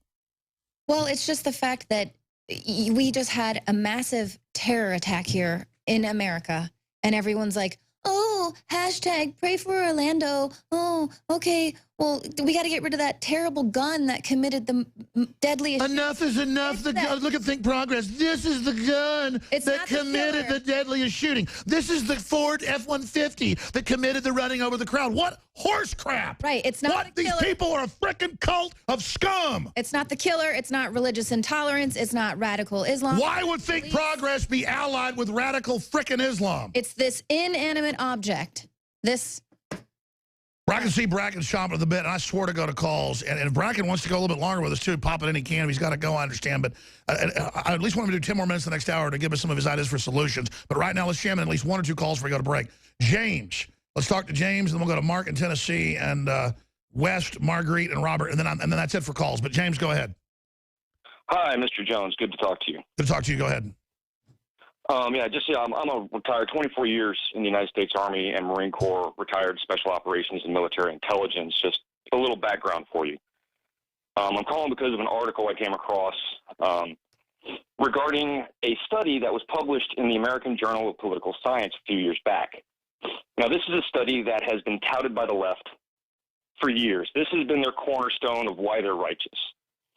The title of this is correlation, not causation, the relationship between personality traits and political ideologies. Now, the thing is with this study, they showed that certain individuals with certain political ideologies tend to have certain causational reasons for this. And they also tend to show certain psychological aspects, such as certain psychoses. Turns out that these people tend to be liberal. The study, when published, and this is a journal run by the New York Times. No, I saw it last week. A big, giant, prestigious journal reversed itself and said that people that call themselves liberal are basically schizophrenic, paranoid, victimology screwballs who are antisocial and don't give money and steal and are basically mentally ill, borderline personality disorder flunkies. And the modern world, because people were never put through trials and tribulations when they were young, is actually producing what you'd call spoiled, rotten, 35-year-old toddlers. Is that what you're getting at? Exactly, sir. And here's the thing. This fits into Hillary completely because you see how she acts.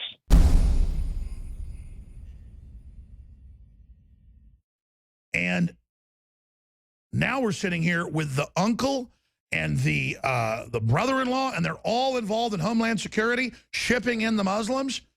I mean, talk about obvious, but they don't want to arrest all these people. They don't want to roll them up right now because it's too obvious. And I was told by Pentagon sources, as close to this as you can physically get.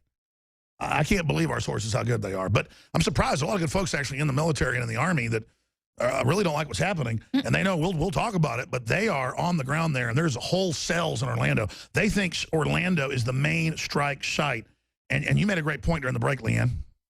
Well, there is no such thing as Islamophobia. It's not an irrational fear at this point. They're literally killing us now in our own country. It's not irrational to be afraid. My 8-year-old daughter has a cat, wants a cat, changing the cat box in her room, litter box. And she goes, Daddy, what type of spider is this? So I go upstairs and I go, that is a brown recluse. So I grab it, put it in a jar, go show her online. I go, that can kill you. She goes, oh, I need to be scared of it? I said, yeah, you need to be scared of that kind of spider. Now we go out on a boat or something, there's big spiders. Oh, those are water spiders, not a problem. Black widows, brown recluses, here they are. You be scared of these. It's not a rational fear. Is it, Mr. Bracken? Exactly right.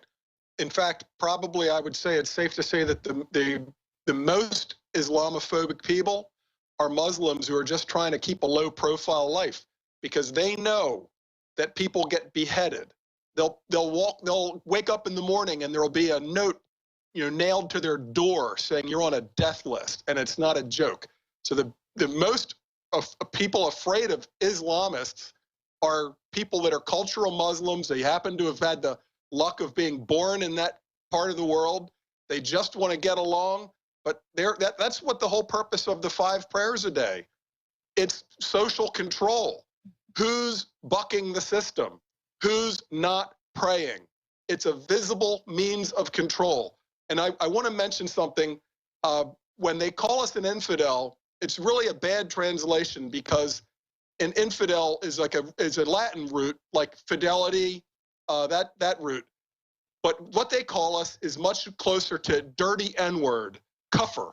So that's right. Somebody sent me this T-shirt. In fact, in South Africa, that's what the word for black folks is that. So yes, that is a Arab slave term, which means and the Arabic word for slave and black man is the same word, just incidentally. Other things they don't tell you. Isn't that perfect that Cassius Clay changed his name from a abolitionist white person to the name of a slave owner? Exactly. The name was picked for him by Elijah Muhammad, the head of the black Muslims. So it's really crazy. The slavery has never been outlawed in Islamic countries. You can have, for a time being, a secular government on top of an Islamic society, but the underlying Sharia completely permits slavery because Muhammad was slave catcher number 1. He caught, when they brought in the slaves after their raids, that was the reason why Islam spread so fast after he went to... And it said his skin was completely white repeatedly in the Quran. I've read the quotes. So it's a white slave owner. I'm sorry. Right, and he got 20% of the sex slaves as his cut. So you can't say that Muhammad did anything wrong. So any Muslim that says slavery is evil is risking getting his head cut off by the radicals. I'm just sick of everybody shaking their finger at me as a white devil when I hadn't done jack crap. I'm getting tired of it.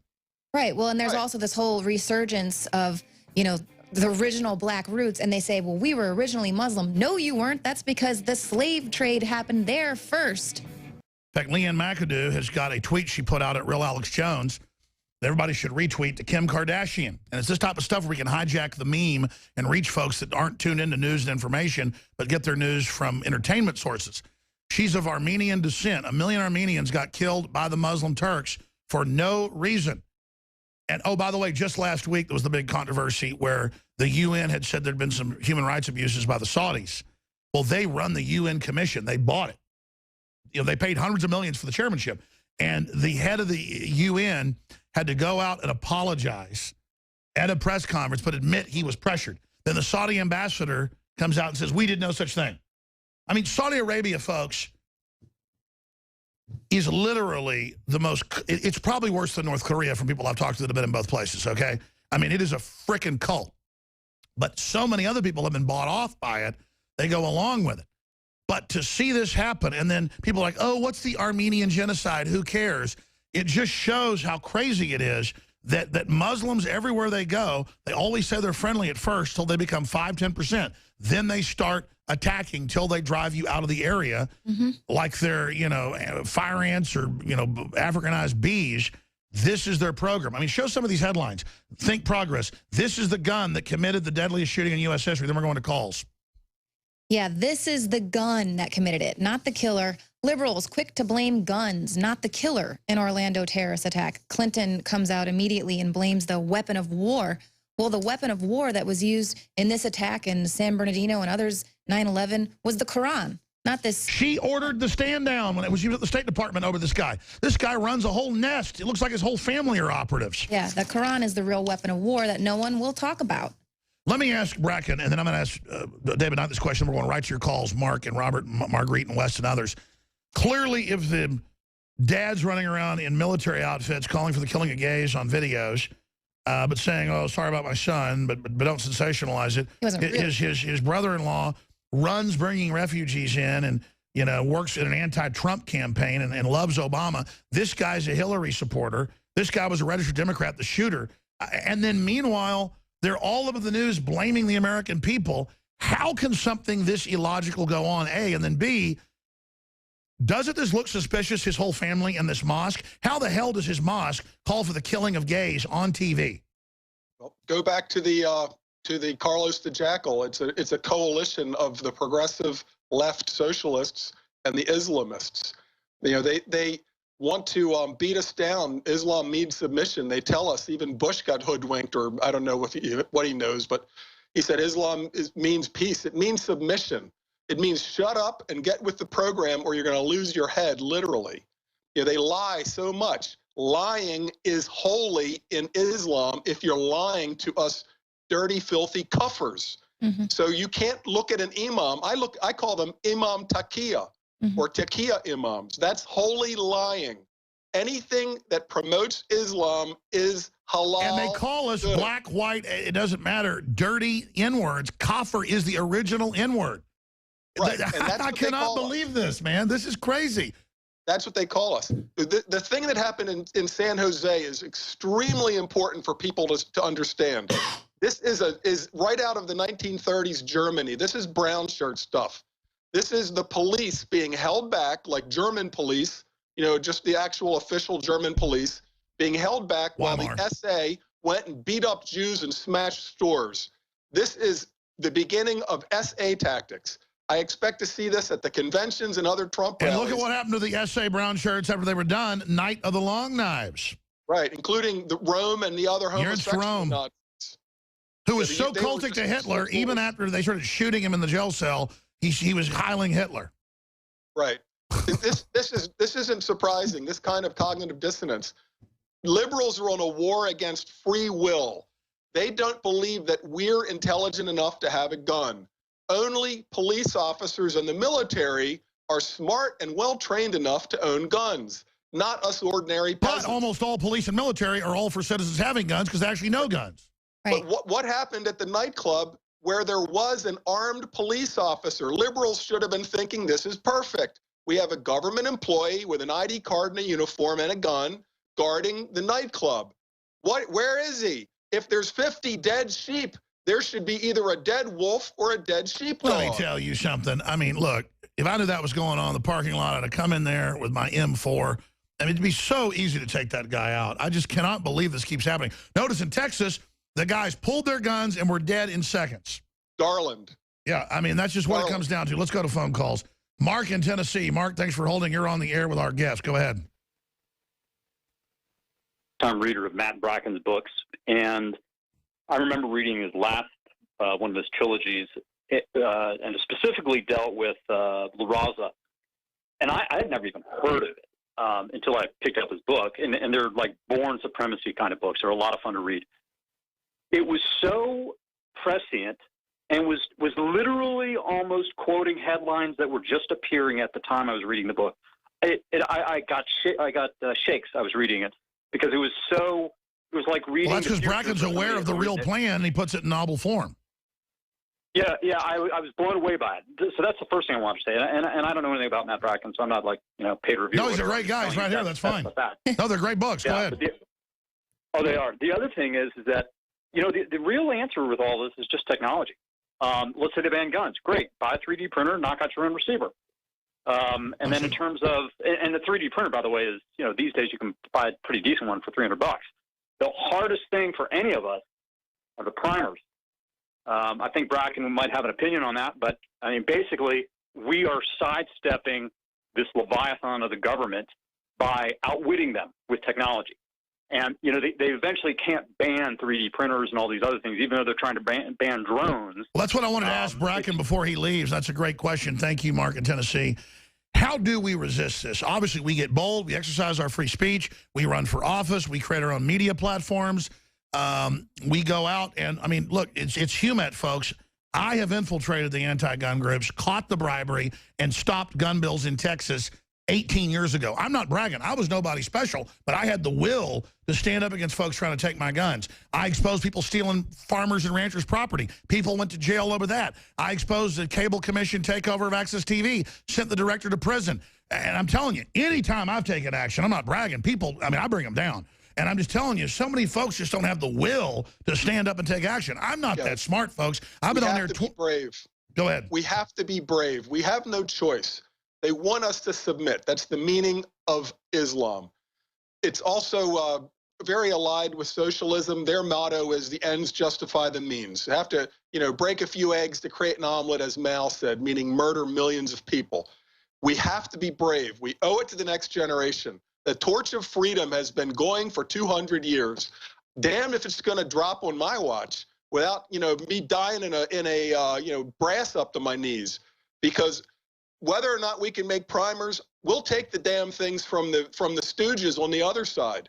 But in the meantime, before the hot phase of Civil War II breaks out, I consider ourselves now in Civil War cold phase before it breaks out. This alternative media platforms are critical. The internet could be taken away. But in the meantime, great websites like Western Rifle Shooters Association, which does not refer to sporting, to shooting targets. It means like Western civilization, people with rifles. That's where I go. That's like an exchange for ideas on conducting the resistance. Sure, and let me give folks some good news. The delusional leftist and control freaks, they always think they're invincible. They're mentally ill. They're megalomaniacs. We're holding back trying to fix things peacefully. They're arrogant, but most of what they do ends up failing. It's just that we're not resisting enough. So even though their failures just continue on because they're able to try again, they're biting off more than they can chew in this phase. I'm here to tell you, they're going to lose people. The question is, how bad is it going to be in the process? We're only affecting the battle space right now. Go ahead. And at some point, I expect the lights to go off. At some point, I expect we'll see there's some big emergency, a big bright flash scene in the Middle East, and an hour later, the network news is off. Then we'll be on our own. That's when a purge might begin. Well, I've got news for the boys and girls down in the fusion centers. You've got powerful computers and all the data mining and the predictive programs. but you've also trained millions of special ops troops. You've got millions of people, millions, with rifles that can hit at 1,000 yards. And that's why I'm so glad to see the images of these traitors running away at Bilderberg. Well, let me give you the good news. Look, I'm sure you know this already. Most people in the fusion centers are awake and are on our side. Not even 5 years ago. I don't think there's hardly any police, except in leftist-controlled areas. The police are super awake. They're going to go back and take care of their families if this goes down. Right. Well, this is very important to remember. And this is why I picked the name Enemies Foreign and Domestic, 12 years ago when I wrote my first novel. It has to do with the oath that we take.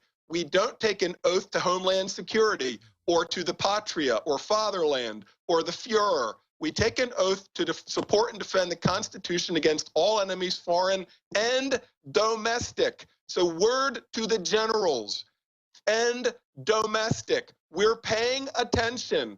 It's like Santa Claus. We're making a list and we're checking it twice. When the lights go out, if you think there's going to be some kind of a purge, and when we wake up, we're in a socialist paradise, you might not wake up. So it's just something for them to think about. Well, look, I mean, there's some top generals that are sold out, but, it was General Dempsey and others who went to Obama and said, we're not going to back al-Qaeda in Syria. The word is there's pretty much like a Mexican standoff in the government right now. I hope so. I'm going to skip this break. I'm going to skip this break. It's just too important with the terror attacks that have happened. We're doing a fourth hour anyways. I want to go to 2 more phone calls, and I'm going to start handing it over to David Knight. And Bracken wants to go with the rest of the hour, and Leanne's going to be here. I've got to go do planning and a bunch of journalistic research for big stories we're about to launch. It's just a total war room here. Totally crazy. And the amount of intel we get fed now that's so accurate. I got to say, the information I've been given by people in the Pentagon and Congress has always been dead on. The information I get people like Roger Stone, dead on. And I realize with the folks that really care about this country, they know what's going on, and they're not just pushing propaganda out through this outlet. They're risking their lives giving us the info they're giving. And I'll tell you what's happened. There's now reached a critical mass in the military at the special ops and then officer levels above that people are so pissed about what's going on, they don't even care anymore. So I think the establishment's pushed back past that point where people kept hoping we could just play patty cake and things would get better. And once the real war starts, which it is an info war now, and it's going to continue to be one, I hope, that once the gloves are off, once you're in a fight, you're not scared anymore. Or you were never scared to begin with. Once the fight's going, hey, you wanted this, you're going to get it. And I'm already seeing that attitude in people that they're just done playing games. Are you seeing that, Bracken? Absolutely. Absolutely. The nervousness is on the ride in. After it's flying around, then it's, you're just doing what you're going to do. Absolutely. And if anybody the thing also I have to say is we're really, the liberals have been raising a generation of sissies in Germany, in America, and they want a generation of sissies, timid sissies. But we're not all sissies. There are still men that raise their sons right, and daughters. I mean, my son and daughter, they shoot. And I'm telling you, we're not all sissies out here.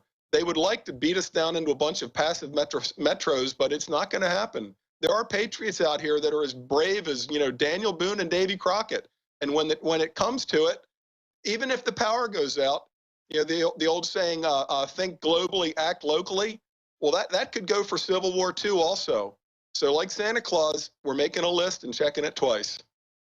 Now, all I know is I look at Hillary and Obama and these weak people, and they're doing all this evil stuff. They're like vandals. It's satanic. They want to just burn it down, then not make it better. They're just crazy. Robert in Orlando, then Marguerite in Oklahoma. Robert, thanks for holding so long. Go ahead. Hi, good afternoon, Alex. How you doing? I'm doing all right, brother. I'm real sad for the people that are dead.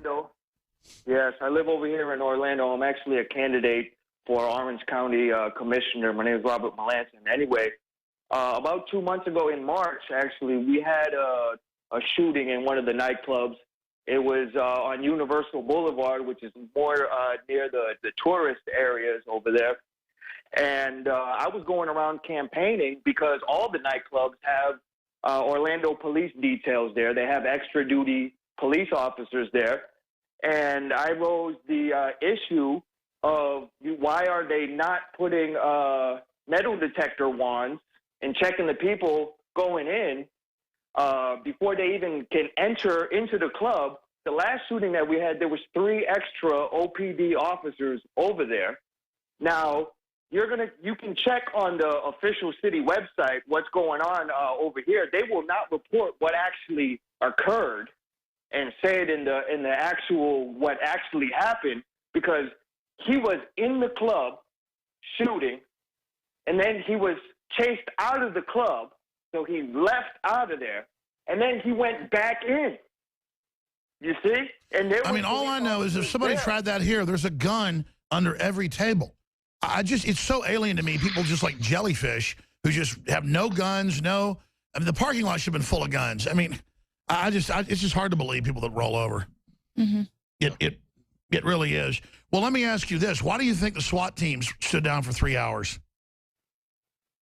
Well, I think that they should have just busted the doors down. The police acted suboptimally, and it really hurts me that I have to criticize the police, but the mayor had put in an email about what the police chief was praising about how the incident unfolded and everything else. But at the end of the day, I spoke to one of the opposition candidates. He's a former OPD officer. The police, they get so many emails throughout the week that they don't even look at them. And it kind of just goes to their junk folder about what kind of updates and things they're supposed to be getting. No, it's all impossible. Everything's degenerating. All I know is the default since Columbine is to go in there as quickly as possible, and this was a default stand down. They wanted to put the cameras here in Orlando. They wanted the police officers to have the cameras on them, and they said they didn't get the memo that it was a conflict of interest, because what ended up happening was some of the people that worked as police officers also worked as the vendor for the camera that they. No, I hear you. Listen, I'm going to jump, but I appreciate your call. Here's all I know. They're trying to blame the Second Amendment and pass hate laws so none of us can say hurtful things, so we don't stir the Muslims up. And that is antithetical to common sense. They brought in an invading force. They have a plan. They think they're going to be able to manage this plan and get us to run up the white flag. It's not going to happen. Margaret in Oklahoma, last caller. Go ahead. To contrast the difference between the FBI and letting these jihadis do their thing, and in throwing innocent Americans into prison forever, that in the case of Schaefer Cox and Lonnie Vernon and Karen Vernon. Sure, I'm having trouble following everything you're saying. Okay, I'll slow down. No, just back off your phone a little bit. Okay. The thing was the FBI had a mission to put go after conservatives before the Obamacare vote. Yes, we got the secret documents first, and then it was all mainstream news that for the last 6-7 years, there is no Islamic terror. They're supposed to do no Islamic terror investigation because it doesn't exist, and that it's only lone wolf conservatives, libertarians, returning veterans, gun owners, which is a stand down. Have them go spy on people that have the lowest crime rate while you bring in all these folks that can't get along with each other and kill their own people. So that's a great point. Is that what you're getting at? They made up a story that Schaefer Cox wanted to lock people in their houses and burn them up, and that he wanted to kill 2 of the government for everyone. But these were entirely the FBI operatives. The Schaefer Cox says, no, that's not who we are. Sure. I appreciate your call. Yeah. You got a little bit of a phone problem, so I'm not making everything you say. But yes, the leftists in the government created Elohim City. They bombed Oklahoma City. It's total proof. That all the witnesses on that saw the feds in there with the bombs. Yeah, that's a big problem. What about false flags, Mr. Bracken? What about the left staging events and blaming it on us? I mean, they're already blaming us for this Islamic attack. So that, I mean, in a way, that's a false flag. They let them in, they let them attack, then they blame us. It's interesting, the false flag concept. You're not going to ever find a direct chain of orders, with Hillary Clinton or Obama's initials on something. There's a terrific book and movie out in the 70s or 80s called The Parallax View. It's excellent. Where you set up a patsy. That's the premise of my first novel, Enemies, Foreign and Domestic, which starts with a shooting into a stadium, precipitating a mass panic stampede, thousands of people going off the top deck and being crushed, blamed on assault weapons, which are then banned for the purpose of instigating a civil war. In the case of the thing that I could see now, like the LOM City situation, you find the wing nuts that are ready to go off, and you have cutouts and intermediaries supporting them, sort of parallax view style. I have a short story called Professor Raoul X, about a guy on his summer breaks who goes around finding lunatics that he's learned from his college classes, asking people, who's the wackiest person you ever met? And he goes and finds these people and steers them towards being assassins, giving them the weapon, the money, the very fringe characters. Sirhan, just read the cover, though. There's another shooter, but then they have the quack there. Absolutely. Well, Fast and Furious was a false flag. We caught him in that. So the good news is they know we're onto him. Yeah, the shooter for Martin Luther King absolutely had help. There's no question. What's his name? James. Right. No question the man was supported all the way through. Now, was that a CIA operation? Probably not. Probably a white supremacist subgroup within the FBI. 3 or 4 steps of cutouts. Yeah, but the thing that I would like everybody to keep the eye on the ball, the really big macro picture, is the Constitution and the oath that everybody in the military and the police takes. It's either going to be Sharia law is supreme, meaning if you insult the Muslims, we're going to put you in jail for instigation or creating a public nuisance or what have you.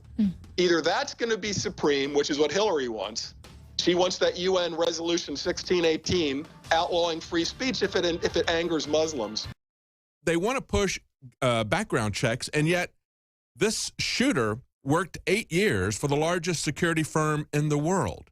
And during that time, he was investigated 3 times by the FBI for background checks. In spite of all that, he continues to hold not only his position as a security guard with a company that guards all kinds of things like federal buildings, nuclear reactors, that sort of thing, but he also has, in the state of Florida, a security officer license in Florida, as well as a statewide firearms license in Florida. So he's been investigated by the state government. He's been investigated by the FBI. Why was he investigated by the FBI? Well, because he was part of a mosque where a suicide bomber for al-Nusra blew himself up in Syria. And, of course, FBI Director James Comey has talked about that, said, we did these investigations because we're looking at people who are at the mosque. And we also had concerns from witnesses who said that he was very interested in videos by Anwar al-Awlaki, who Obama killed with a drone strike in 2011. But here's the interesting quote from Politico. Comey said, the witness said that Mateen's marriage, his child, and his job as a security guard assuaged all those fears. So in spite of the fact that he's got all these radical connections, he gets a pass. What's your comment on that, Matt? Well, the more Muslims that they bring in, refugees, quote unquote, the more we're going to see this, and even down the generations, because the ones that we bring in, they might really be trying to just get away from Islam. But if their kids go to the mosque and get radicalized, they'll wind up being the next Mateen. Liberals want to attack tools. You can't uninvent gunpowder and steel. If we can't buy them, we'll make them. I went during a break. I just wanted to see, could I get there and back in like a minute? And I could. I went and I grabbed my own, this is my little Second Amendment militia tool. It's never assaulted anybody. It just shoots steel. It shot a lot of steel. In fact, in a weekend, it can shoot cases of it. And it's just my militia Second Amendment weapon. If General Petraeus, if Hillary Clinton, if any of them think that myself, former naval officer, former Navy SEAL, I'm not good enough to own it, I shouldn't own it, because in their mindset, humans are just very fallible, prone to going crazy, because we're just emotional wrecks.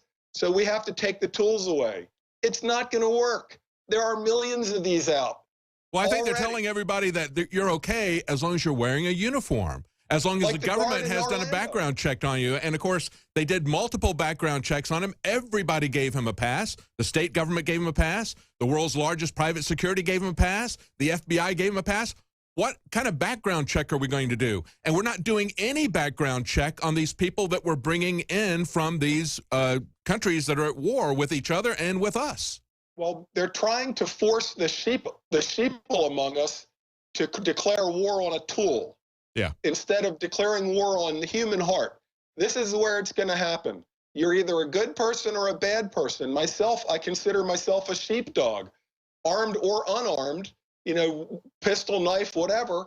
I'm not going to just sit there and watch evil happen. And I'm certainly not going to be disarmed at the door by a search warrant party or any other kind of a party. If in that case, if it happened to me, I know that there are hundreds of people that would be taken as a signal. It's just not going to happen. Now, if they try something like that, I expect it to be under the cover or the smoke screen of some big national emergency where the power goes out. That sounds like a good plan, but it won't work. That's trying to ride the tiger. Read what I saw at the coup. All the guys in federal law enforcement, they know what I'm talking about. You can guard the SES class, that's the Senior Executive Service. Those are the civilian generals that really run the government, not the congressmen. The SES class think they're protected, but the way that it works, they're guarded by outlying perimeters. If you can't get the tyrant in charge, you just start plinking at their outer perimeter. And then pretty soon the guards decide they're not going to stick around to guard a tyrant. And then the tyrant's got to go on the run like so-and-so over there in Bilderberg. It's just not going to work. But my fear is the power goes out and then it's going to be game on. And if and when that happens, we're going to rely on our adherence to the Constitution, our American values, and we're going to fall back on the wonderful special operations training that we've been given. And not only have we been given wonderful special operations training, I have been to civilian shooting clubs where we've gone way beyond what I was doing, you know, a generation ago in SEAL team. And literally, in terms of firearms. I tell people, look, they say, wow, Matt, you were a SEAL? I say, you guys are shooting better than we did. You've got better tools. You've got better training. So the people that think that they could possibly take our weapons away, they must be smoking LSD because it's not going to happen. This is a classic disruption operation. They're bringing in a wedge, driving it into our society. Yes. In order to fracture the society. And the solution is going to be the loss of our freedom. Mm-hmm. We're going to attack the tools. They're going to attack the tools, and they're going to attack our means of communication in the name of social stability. Yes. But I got to go back to the Constitution. We have a First Amendment. That means we can say anything we want that's about Islam, and if the Muslims go freak out about it, that's not our problem. It's either Sharia law is on top or our Constitution is on top. But I know that all the generals and on down, they took an oath to the Constitution. As we were going to break, we were talking about, as Matt characterized it, the perfect operation where you come after our tools of self-defense and you shut down our communications by attacking the First Amendment. We've had Senator Markey from Massachusetts come out and say the problem with this guy was he was radicalized by the internet. Now, they're not talking about who he talked to on the internet, the man who was given early release from prison, who had been kept in solitary confinement because he was so effective at turning people into Islamic terrorists in prison. They put him in solitary confinement. He was one of the people involved with the original 9/11 attack. They gave him early release last year. Now he has a class that he teaches, a seminar to radicalize people. And so that's the problem, not the internet. But, of course, they come after the internet. They come after the gun, not the gunman. And I think it was interesting, earlier in the show, Leanne, Alex was talking about how you were tweeting out to Kim Kardashian about the Armenian genocide. And it was just recently that we had Amal Clooney, the wife of George Clooney, who was a lawyer. She came after a guy who's from Turkey, tried to put him in jail because he was a genocide denier. Now, I believe there was an Armenian genocide, and, of course, the Armenian genocide was where that term was coined. It was a classic case of a genocide. But this guy, rather than argue with him, rather than have a clash in the free market of ideas, Amal Clooney wanted to just shut him up and throw him into jail. And, of course, the liberal press and held her out as the savior of everyone, even though she lost the trial. They thought it was horrible that she couldn't lock him up for his speech. You know, we have to allow all kinds of speech out there, and the truth can win out. But we cannot allow these people like Amal Clooney, like Obama, like Senator Markey to shut down our First Amendment. Your comment? Well, they're wanting, you can see where this is headed. They're going to want to be able to do that same thing with anyone who speaks out against Islam, who will dare utter the words radical Islam. Because when you have a president or Hillary Clinton who refuses to acknowledge it, it allows people to continue to live in this delusion that it doesn't exist. And Isn't it interesting that he would go, as the attack was happening, 30 minutes into the attack, he called 9/11 and said, pledged his allegiance to ISIS and so forth and so on, right? But for another 12 hours, they would not use the words terrorism or radical Islam or anything like that. We're still not sure what the ties are. That's right. He hasn't made himself clear. Yeah. Go ahead, Matt. Yeah, it's interesting. In the first press conference that they had just after dawn, the Fox reporter, Stephen Ducey, he happened to be in town because of the unfortunate tragic shooting of the day before of the singer. So he happened to be there. They weren't going to address it at all. He brought up the question about, is there anything about Islamic radicalism? And only then did the bald FBI spokesman say, yeah, it looks like it's heading in that direction. He wouldn't have said it otherwise, but they walked it back. Boy, he must have got his wrist slapped in the intervening hours until the next press conference, because this FBI agent then walked it back and said, oh, we have no idea. The name of the guy, Mateen, had already been out for hours. Yeah. I got to talk to you guys, you FBI guys, please. It stands for Federal Bureau of Investigation, but in a lot of your T-shirts and logos, it also says fidelity, bravery, and integrity. If you have integrity, then you can't be a stooge like some kind of a proto-Stasi agent where you're just a Soviet apparatchik with a badge. That's right. If you have integrity, then you're not going to get orders from above to walk back the Islam portion. We need to do this every day of the week and just really brainwash people into thinking about guns in a vastly different way. It's not about keeping guns out of the hands of law-abiding Americans, and I'm sick and tired of people lying to the American people. We can't have a totally armed society.